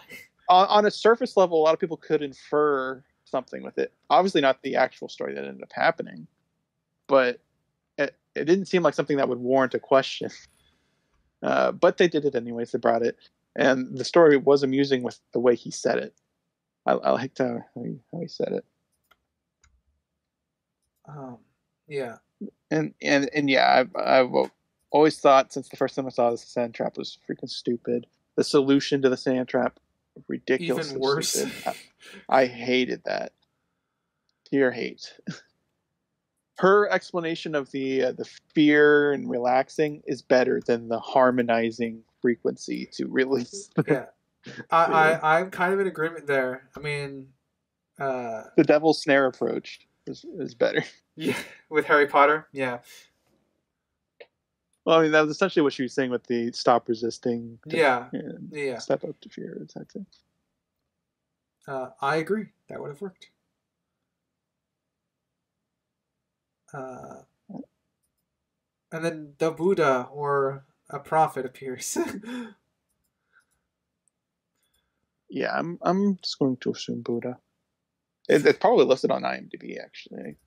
What he is, so I'll do that. Yeah, to me the thing is, if it is Buddha, then it's very weird for Sydney to talk about Buddha and Buddha's bowl without recognizing who it is. Well, she would have Well, only they didn't the have art photographs depictions. back then. There would be no Yeah. photographs of Buddha, so that's fine. Yeah, I don't have an issue with that. I mean, the Buddha in a lot of the depictions is he is a bit more of a bigger guy than the guy depicted here. But that's more of a symbolic weight, right? It's been a while since I've Yeah, it's been a while for me too. Buddhism. I think because a lot of the Buddhist thing, I think they even said in the show, Buddhists tend to try and enjoy all of life facets. So obviously, you gorge yourself on food and things like that, and enjoy life's luxuries because that's a part of enjoying life. I'm potentially butchering Buddhist lore, so you've been warned, audience. But that's what I understand from an outsider's interpretation of why Buddha is depicted in such a way. And from what little I understand of Buddhism, that makes logical sense to me. So, yeah, he's thinner than most would expect of other Buddhist depictions. And I thought it was Buddha because the whole enlightenment thing, right? That he's I don't want to be wrong about these topics. I feel like he was one of the only people that have been enlightened officially, right? Everyone is still in the what was it called, like samsara, I think, or something like that. The endless cycle of life, being reborn, based off of how you lived your life. He's moved past that. He's enlightened. That's what kind of stands the Buddha out from everyone else, I believe. Grain of salt on knowledge. This was 10th grade. No, that was longer. 8th grade knowledge. Same. Yeah. And Chan arrives after everyone rescues themselves by chanting loudly at a thing, at a mechanism. Only 3 voices were needed. Yeah, man, it would suck if you got trapped in there by yourself. I mean, you would just have to be a very powerful vocal. It would have to reverberate off the walls to harmonize with yourself. I don't know how it works. It's stupid. What I do like is that Buddha, if this is Buddha, gives Chan the bowl first because his quote unquote need is greater. Yeah, it was a surprising deep message to put into this because this whole thing's been cheesy. Yes, but whoever was writing this is like, you know what? Let's drop a little bit of knowledge, some wisdom. Yeah, let's put some wisdom in here. This is actually kind of feeds into probably my favorite bit in the whole film, which is funny enough the ending or near the ending when Nigel gets his watch back. I guess I'll dive into that. So I like when he gets the watch because it's good, some quite significant meaning just in the timing of it too, because he was using the watch as a reason not to stick around, more or less, like as an example of like why it would be a bad idea for him to stick around, and now the bowl is giving him what he needs, and thus removing one of his excuses to want to leave, so giving him a reason to stick around. I thought that was one of the better examples of good writing from Relic Hunter. It was quite clever too. I appreciated the setup and payoff of it. It's very minor, but I did like it. Hey, we got a compliment. Yeah. Yeah, it was good writing. I liked it. That is, if Sprinks agrees. What do you think, Sprinks? Sure doesn't sound very confident. It sounds like there's some you don't agree. I'm not the biggest fan of, like, a good example is they do it with Pirates of the Caribbean, where Jack talks about an honest man versus a dishonest man. I don't quite like the mere conversation of two just going so far down a spiral of rabbit hole to make a form of sense, which I feel like they do with the watch. It's like you didn't need the watch, but because you got the watch is what you needed. Oh, Yeah. Explain. Let me clarify. The dialogue itself is shit. I think the writing around the watch is really good. Does that make better sense? No. Okay. Not for me, anyhow. Okay, so the dialogue around the watch I think is really dumb and poorly delivered. However, the intention behind the watch, meaning they introduced the rule set, is that it gives you what it needs. In this instance, he was before this went down the spiral of trying to explain the getting the watch away. He explicitly was using the watch as an excuse to not, as one of his excuses to not want to go and do this again with Sydney. The bowl giving the watch what he needs removes that excuse. Therefore, he is more likely to stay on as Sydney's assistant. That is what I like about the scene in totality. I don't like the dialogue around going down the rabbit hole, as you put it, of them trying to explain how they got the watch away. I could infer that from everything else outside of their dialogue. Because it was already set up.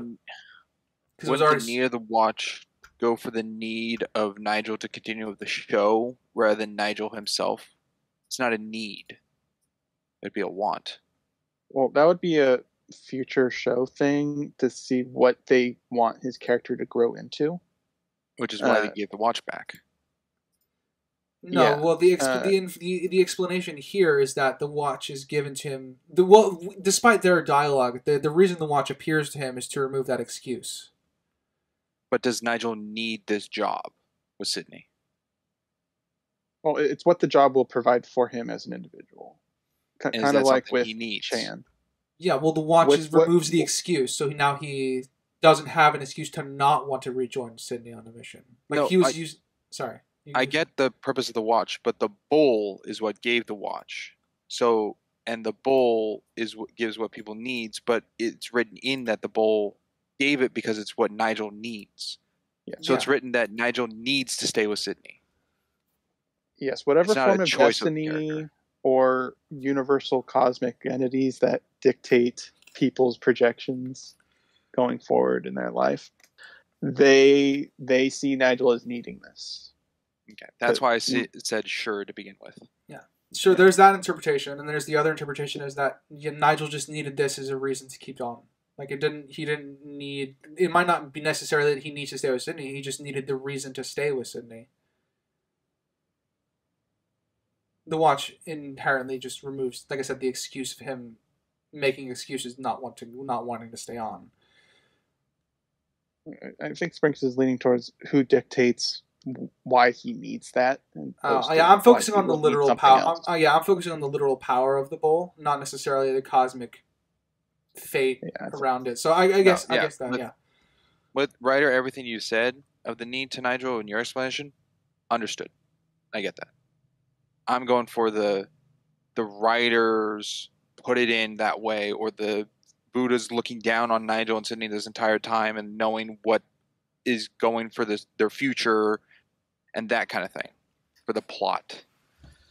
There's no question of Nigel like going forward, and like Sydney would cement him more to be on his side, and it's like an actual decision of a character development in Nigel. This is like a flat out like, oh, this magical being has said so I'm going to stay. Okay. I don't know if I have anything to add to that, because I mean that's like I said, I wasn't really focusing on the cosmic aspect of it, but yeah, it could definitely be read that way. That would be up to the future episodes in the show and how much his character changes over time, if that's what they're going to go for. So it's still your point of view on it would make it a setup for something to be paid off in the future. So I can't really judge that with an isolation of the pilot. I don't want to misrepresent you, Sprinks. Correct me if I'm wrong. You're also kind of directing towards the agency of. Why am I so bad with names today? What's his name again? Nigel. I think Sprinks is also touching on Nigel's agency as a character by himself, and the writers themselves using this as an excuse to push him in the direction they want instead of what Nigel would do. Is that what you're going for? Yeah. Yes. What I think would make this great is if Sydney put the watch in the bowl. That would be good like for her. slip of hand, That doesn't because then she has knowledge of what she needs to prove to Nigel what he believes of the bowl.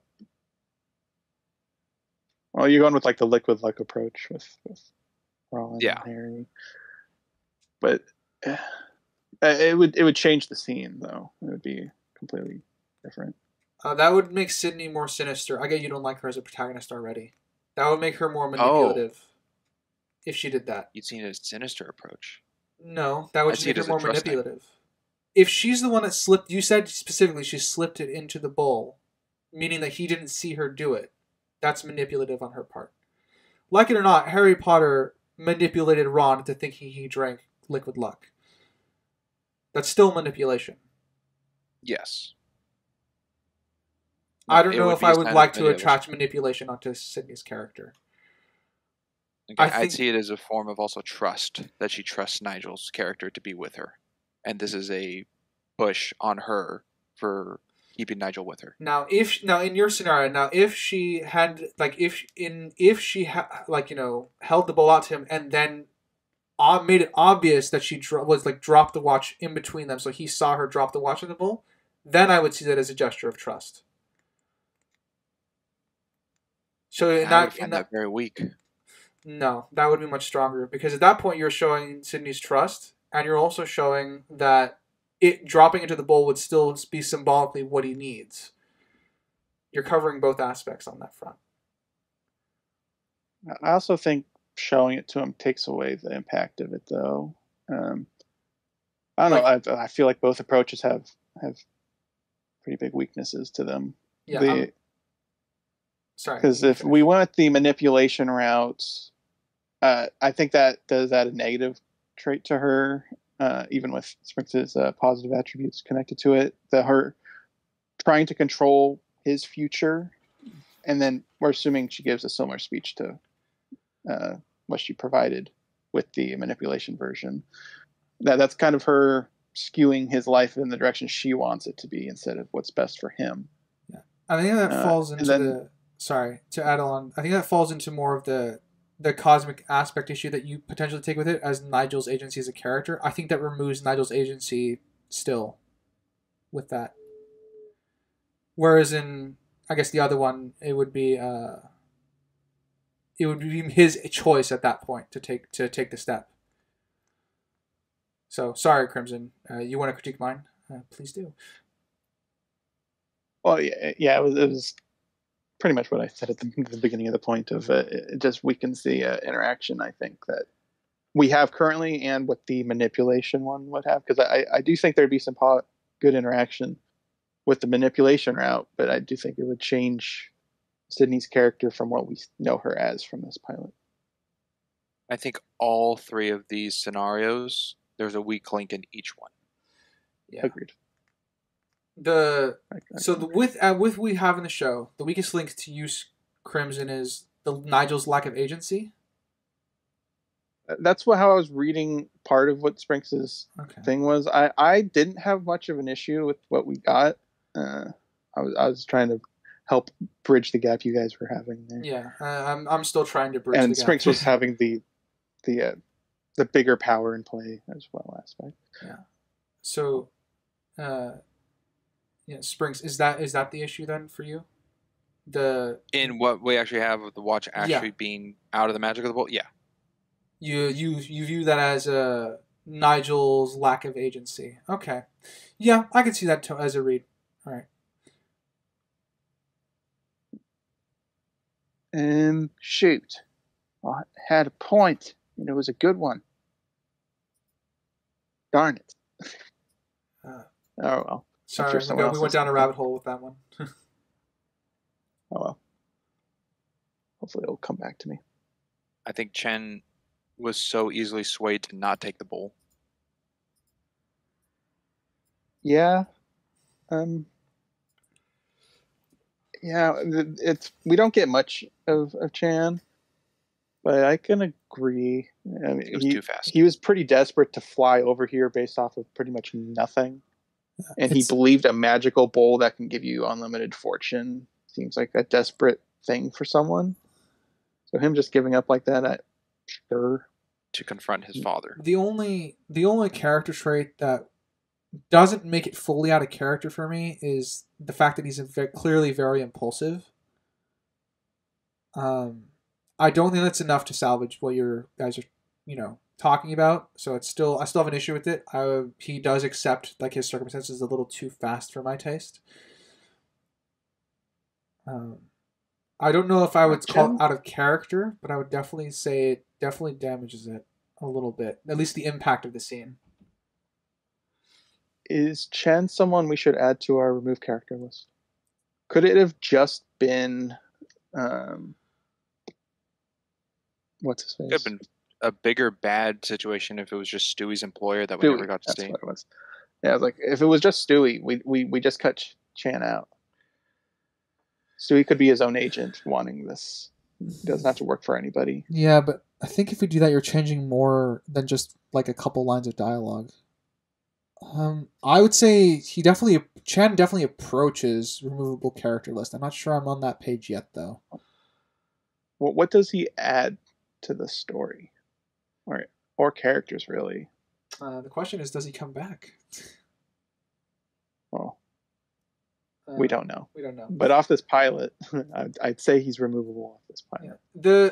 It prevents Stewie from being full-on antagonist by giving him a reason to want to, because Stewie's, however scummy he can come across, he's obviously doing it to help somebody.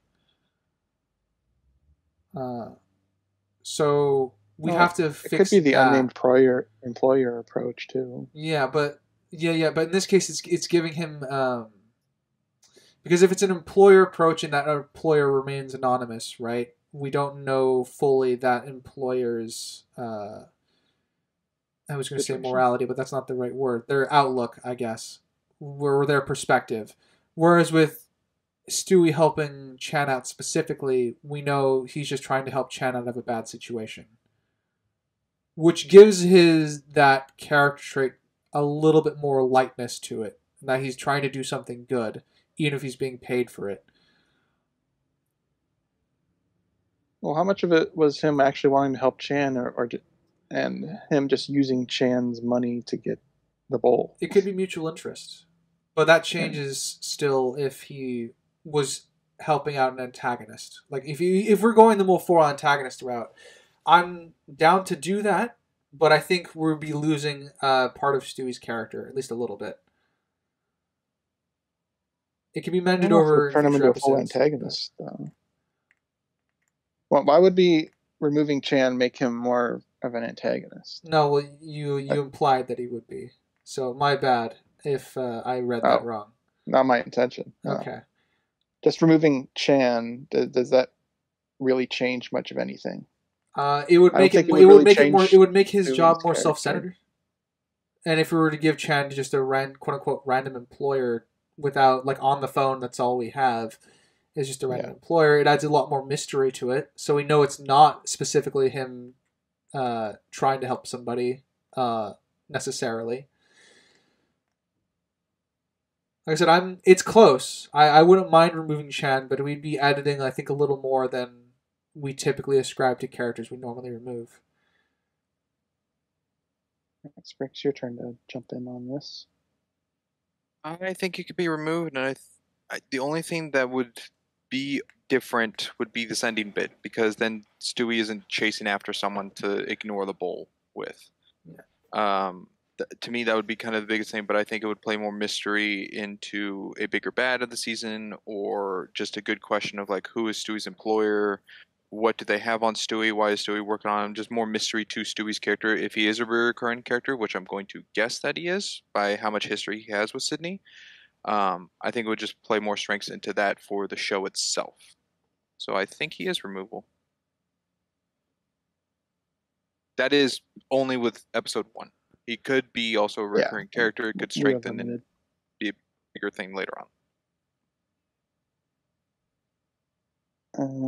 The thing I forgot to mention, the thing I was forgetting, was I did look up the character's name on IMDb, and it was Siddhartha, which is the name of the Buddha.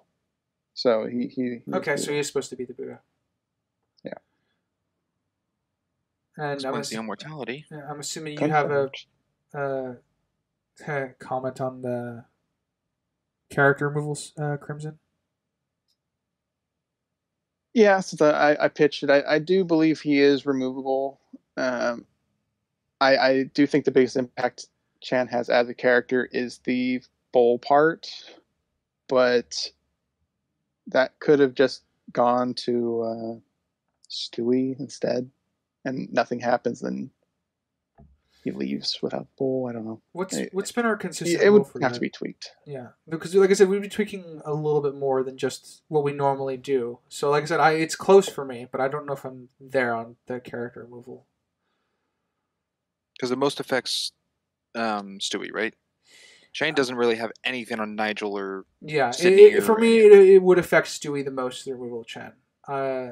With what I understand his character to be, it wouldn't be a drastic change, but it would be a change nonetheless.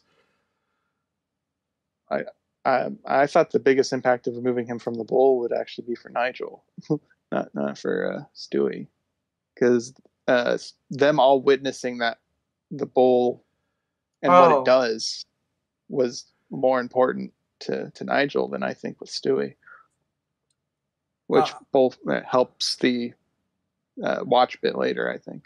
And like I said, my issue is more broadly speaking Stewie's character traits being slightly tweaked in a different direction. We still see him as selfish in this, and I feel like making him a bit more selfish would still be in line with his character. Yeah, like I said, you're removing a potential aspect of nuance. Like he like I said, he is ultimately doing it to help Chan. Even if he's being paid for it and he's being selfish and it's an excuse, he's still helping him. I mean, after all, it was Stewie who had the coins at the end, and Chan is the one that ended up with this fortune saved. But couldn't that easily just be tweaked to Chen's father? Like I said, that we'd be changing Chan's outlook a little bit. I'm not out Chan. Oh, you mean like rather than Stewie working for Chen, he's just working for Chen's father. So we're keeping all the interactions the same, and he's working for Chan's father? Yeah, like that's who he's talking to on the phone. Yeah, I mean, that could work, but again, we're changing more than we normally do for removing a character. So like I said, I'm close, I'm just not there. Well, we won't remove them then, because we agreed it would have to be a group consensus for character removals. So. Yeah, sorry for being a Debbie Downer. That's all right. I admit I am now thin on notes, I think. I'm going to be going one last scroll through right now. Spranks, you got something? I don't like how this bowl, this magical bowl that's been hidden and guarded and, to kill people of any intrusions and everything, just gets put out publicly by a waterfall for anyone to come by and see. Yeah. I mean, I'm fine with it because it's a village in the middle of nowhere. It's presumably a bunch of... They're making a shrine to the Buddha, right? That's what they said? Yeah, they said it's a shrine. I was expecting like a temple type thing. Yeah, if it was a temple, it'd make more sense. Like, I'd be more okay with it. But it is out in the open, so it's a little weird. I just think any other person looking for it or getting the story or anything in that regard doesn't have to go through any of the pain that Sydney and Stewie and Nigel had to go through. They literally just walk there and grab it. I can agree. If someone can find it, they can take it. I do think it's within the village's thoughts to do that, though. I don't think it's out of their characters from what we get. Very little. I think it makes sense with them to do it, but I would agree it's not smart in terms of them knowing people not smart, but I don't. It. Yeah, I agree it's not smart. I don't know if it's what they would do. I find that in character for them because they're very again, stepping out of my lane here. Buddhists are very positive people. I mean, this is a compliment. They would put that on display, and they would retroactively, when they got a bowl back after being stolen, would say that person definitely needed it or something to that effect. Yeah, they're not materialistic, from my understanding. Which then you could argue, why do they need the bowl in the first place if they're not materialistic? But goes to knowledge of what we know. Yeah. Not experts. Yeah, I'm also running quite thin. Did you find any more, writer? I'm still scrolling through. I don't know. I'll shoot another one out. The cockroaches, I'll go with the visual effects of them are okay. Like, I think they're passable for the time. They're not great. They're not horrible. My favorite part about them was the crunchy sounds that Stewie was making when walking on them. Now, when they walked on them, they weren't that loud. But they also weren't intentionally stopping. Barely audible. But I just liked the sound effects. Went well with what Stewie was saying about his apartment. You reminded me of something. Is the wall that Stewie dances in front of is that just a wall that's supposed to be a wall of cockroaches? Yeah. Okay. I couldn't tell because the CG was that bad. It turns out there's a lot of food for cockroaches in abandoned Buddhist statue temples. Especially in the pits that they just sit in. I think I'm good. I'm not finding anything in my notes, and I'm nearing the end again. So, yeah, that'll be all I got. All right, Sprinks, you got I am anything? also out of notes. Sweet. I guess that will probably be it. I think I am missing something, but we'll leave it there. That was Relic Hunter, the pilot, the Buddhist Bowl, or Buddha's Bowl. Buddha's Bowl. Very thrilling show. I am excited to hear the ratings. We will start with a writer. All right. I'll do my subjective first. As I alluded to from the beginning, my subjective of this was pretty low. I can't say I necessarily enjoyed myself on my first watch through of this. However, that being said, I think I would enjoy it if I were watching it explicitly with you guys while we were like having a movie night or a party or whatever. I think I would enjoy it more in that manner, and I would definitely enjoy drinking with it. And because there is surprisingly it's a cheesy, bad, but it comes back around to at least being entertaining kind of feeling for me. So my subjective was I had 2 at the beginning. I'm probably I'm gonna settle in the middle, and I'm gonna go with a 5. I think it's a solid subjective. Objectively, however, the plot's a mess. Characters get told things when they need to be told things. Characters just magically teleport from place to place. We aren't really brought in on a lot of, I guess, the Sydney's thought process to get through things, which kind of hurts Cindy's character a little bit. It makes her come across as a little bit on the dumber side, even though I know that's clearly not their intention as the writers. So that's not good. In terms of world building, we got out of period swords, which is a problem for a history show, I think. And we've got Magic Buddha Bowl, which the rules are kind of ambiguous. I think Springs convinced me at least of that by the end. I would say, I think the world building is passable, and I'm putting this in 50 sets of quotation marks. It's just okay. There's nothing really great in it. I think the biggest detriments to the world building are the interactions that the main characters have with the world around them. The police guards at the bar, or not police, but the guards at the bar just doing nothing and letting them get away. Kind of funny. There's the villagers who just spill everything to Sydney, which is both a plot issue and a world building issue. No idea why it happened that way. It just happened because Sydney happens to be the protagonist, which That kind of permeates the whole script, unfortunately. Just little nudges and hints, then cracks that I think start hurting it overall. Um, I think, yeah, I think it's a death by a thousand cuts is kind of what my inclination of it is. There's no big, huge world building issue that knocks it all asunder, but there's definitely a lot of issues here at its base. Um, and I guess with that, I'll go to characters. Stewie is persuasive, tends to take things kind of funny. Like he tends to be kind of jokey and bantery. He's really bad at remembering important things. That came up more than once. He can't really take social cues from the villagers, and he's maybe is insensitive to other cultures. I think that's kind of I got a little bit of that, at least with how he interacts with the villagers. Things that are inconsistent.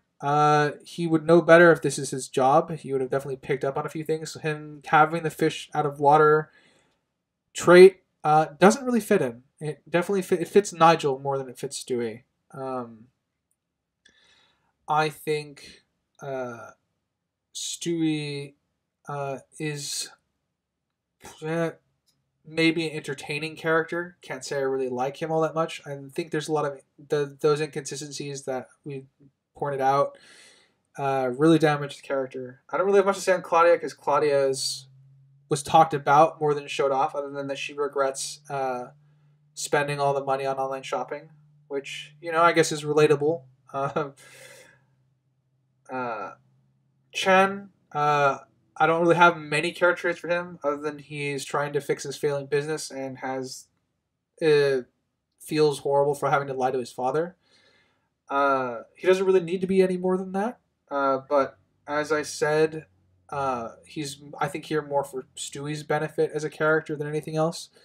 And I'm pretty much in agreement with my co-hosts, even though I'm like a little short of wanting to remove him. I think if we're tweaking, if we tweak the story, he can be removed. I'm not. It's not that far of a reach to get there. Nigel is pretty straight-laced. He's awkward. He's not experienced. He's got a lot of awkward, what I'll call awkward sincerity. And he's not very good at improvising. So he has a lot of potential for growth as the show goes on. So I think Nigel might be one of the strongest base characters that they have without that many inconsistencies. Outside of, I think, the one dialogue issue that I took with him in the train, I think he's fairly consistent beyond that. He's the one with he's our lens as an audience being introduced into Sydney's world. And I think that's very serviceable for a first episode, and he has a lot of room to grow going into the rest of the show. Sydney is very, very mixed bag. There's a lot of traits that I think I would attribute to the archetype. The problem with that is I think there was a lot of inconsistency with those traits overall that damaged her as a overall character. So Sydney kind of comes across as, without necessarily going into fully to all of her traits in a super big manner, I'm just going to point out some inconsistencies. She's supposed to be very intelligent, but she comes across as lucky, and she comes across as unintelligent with respect to, I guess I'm going to just pick on the one I brought up at the beginning, the fact that she throws a spear in Nigel's direction. I take a lot of issues with that. Because it's unprompted, and there's not really much character reasoning behind it at that point. She's pretty open as a character. She's very straightforward. She's at least sought after from others for their work. I mean, the people who want to hire her to find the bootable are there specifically for her. She deduces a lot from a map, but it's just fortunate that everything is just happens to be the way it is. So it's what are good archetypal traits for her are dragged down by those little inconsistencies overall. So I think with that, I think I'm at a 3 objectively. The plot's a mess, the world building's a mess, and the only well written character in quotes is Nigel, and I think there's enough inconsistencies to kind of hold this back from being an average show, but still above some of the worst things that I've rated on here. So 3 objectively for me. Okie dokie. Spriggs, do you want to go next or last? You get to decide. And as host, I'm asking you. I'm comfortable with whatever you choose. Okay. You're next. Okay, cool. That's not what I would have chosen, but Thank you. so I'll start with my subjective. It's been dancing back and forth since I watched it, just back and covering it all. It's still jumping back and forth, back and forth. Covering it all in the pod. Sydney, I really don't like as a protagonist, so I'm sticking with my subjective 3.5. At first it was a 4, and I just thought it was kind of a boring show, and the premise of it I've seen in better things, and I think it's because of that I'm like, there's things better than this, but it's just kind of still blah, and I'm marking it down because I think even the Tomb Buster thing in Moon Knight with Stephen Grant is better than this, or more enjoyable. Let me say more enjoyable than this. So 3.5. It's on par with other things at 3.5. I can't remember what I've listed there off the top of my head, but that's where I have it. Death at a Funeral and Beth Cooper, Sure. I think. Sure. Both of mine. Fits both of those. My objective. Cinematography is basic. The acting is fine. The lighting is good for outside, not great for inside. When they're inside the Buddha temple, it just reminded me of the Indiana Jones ride at Disneyland. Just a lot of yellow artificial lighting in every corner. So it very much felt like a closed set kind of look. So lighting, I'll middle ground it for the good and bad. The writing is not great, and even the actors like using what they have. I think Nigel's the best, maybe. He seems to be the most serious, and I guess that's just his character to play it off of. It did come across kind of like each character is a kind of emotion. Like Nigel's a very not stoic but serious kind of type. Sydney's the reckless-ish ego a little, and then Stewie's kind of the comedic relief, funny guy. So they all blend well together by not stepping on anyone's toes of characteristics, but I don't know, it feels forced that way in the characters that they are that I didn't quite like. So using the dialogue that they have on hand, I'm gonna say that they did the best that they could with what they had, but that goes with actors that I don't think are phenomenal. The world, the pacing, I guess, is kind of my biggest thing. I think this would have definitely aided more and been helpful if it was a longer pilot, or maybe a 2-parter pilot, to give more time to slight confusion and working together, and a little more explanation and hijinks with Stewie and things like that. I think would have been a lot smoother than this really fast, linear paced storyline they went with, giving Sydney this a lot of luck. But then when she comes up to an error situation like the fountain, she doesn't have an explanation or thought or anything of her research to go with. It's just like stuck, and it gets solved real quick. And I thought that was dumb. Also, the thing with the wine, where she's like, "Oh, wherever we're going, they'll have wine of some sort," without knowing what it is or what it's called. That I also found, weak in who she is or what they're trying to demonstrate with her. So. What else? Editing, just quick cuts, which is fine, kind of middle ground. Nothing takes you out of it, and it's like real weird of a choice they made. Nothing cuts into dialogue of a cut. So I think it's very bare bones, and I mean overall, I'm of course always forgetting something, but objectively, I have this at a 5. It's almost middle ground, but I think the writing work and some of the actors are just not at the level of mid for me, so it's a 5.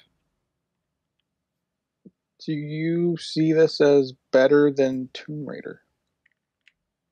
No. Okay, you had that at 4.5. Didn't know if you wanted to amend that or not. Oh. Objectively, Tomb Raider was a 4.5? Yeah. I'll double check. I'm going off of memory. No. But I think that's what that was. No, I'm sure in my summary I gave explanations as to why I have it at that number. Okay. Yes, you did 4.5. Okay. That leaves me. And I'll go with objective. This one was tough.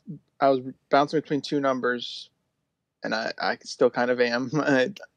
I went back and looked at all the ratings that are around the numbers I was floating around, and some stood out as, yeah, that makes sense. Others, no. So it's very difficult. Objectively, around a 3 or 3.5. It was hard to come up with positives with this.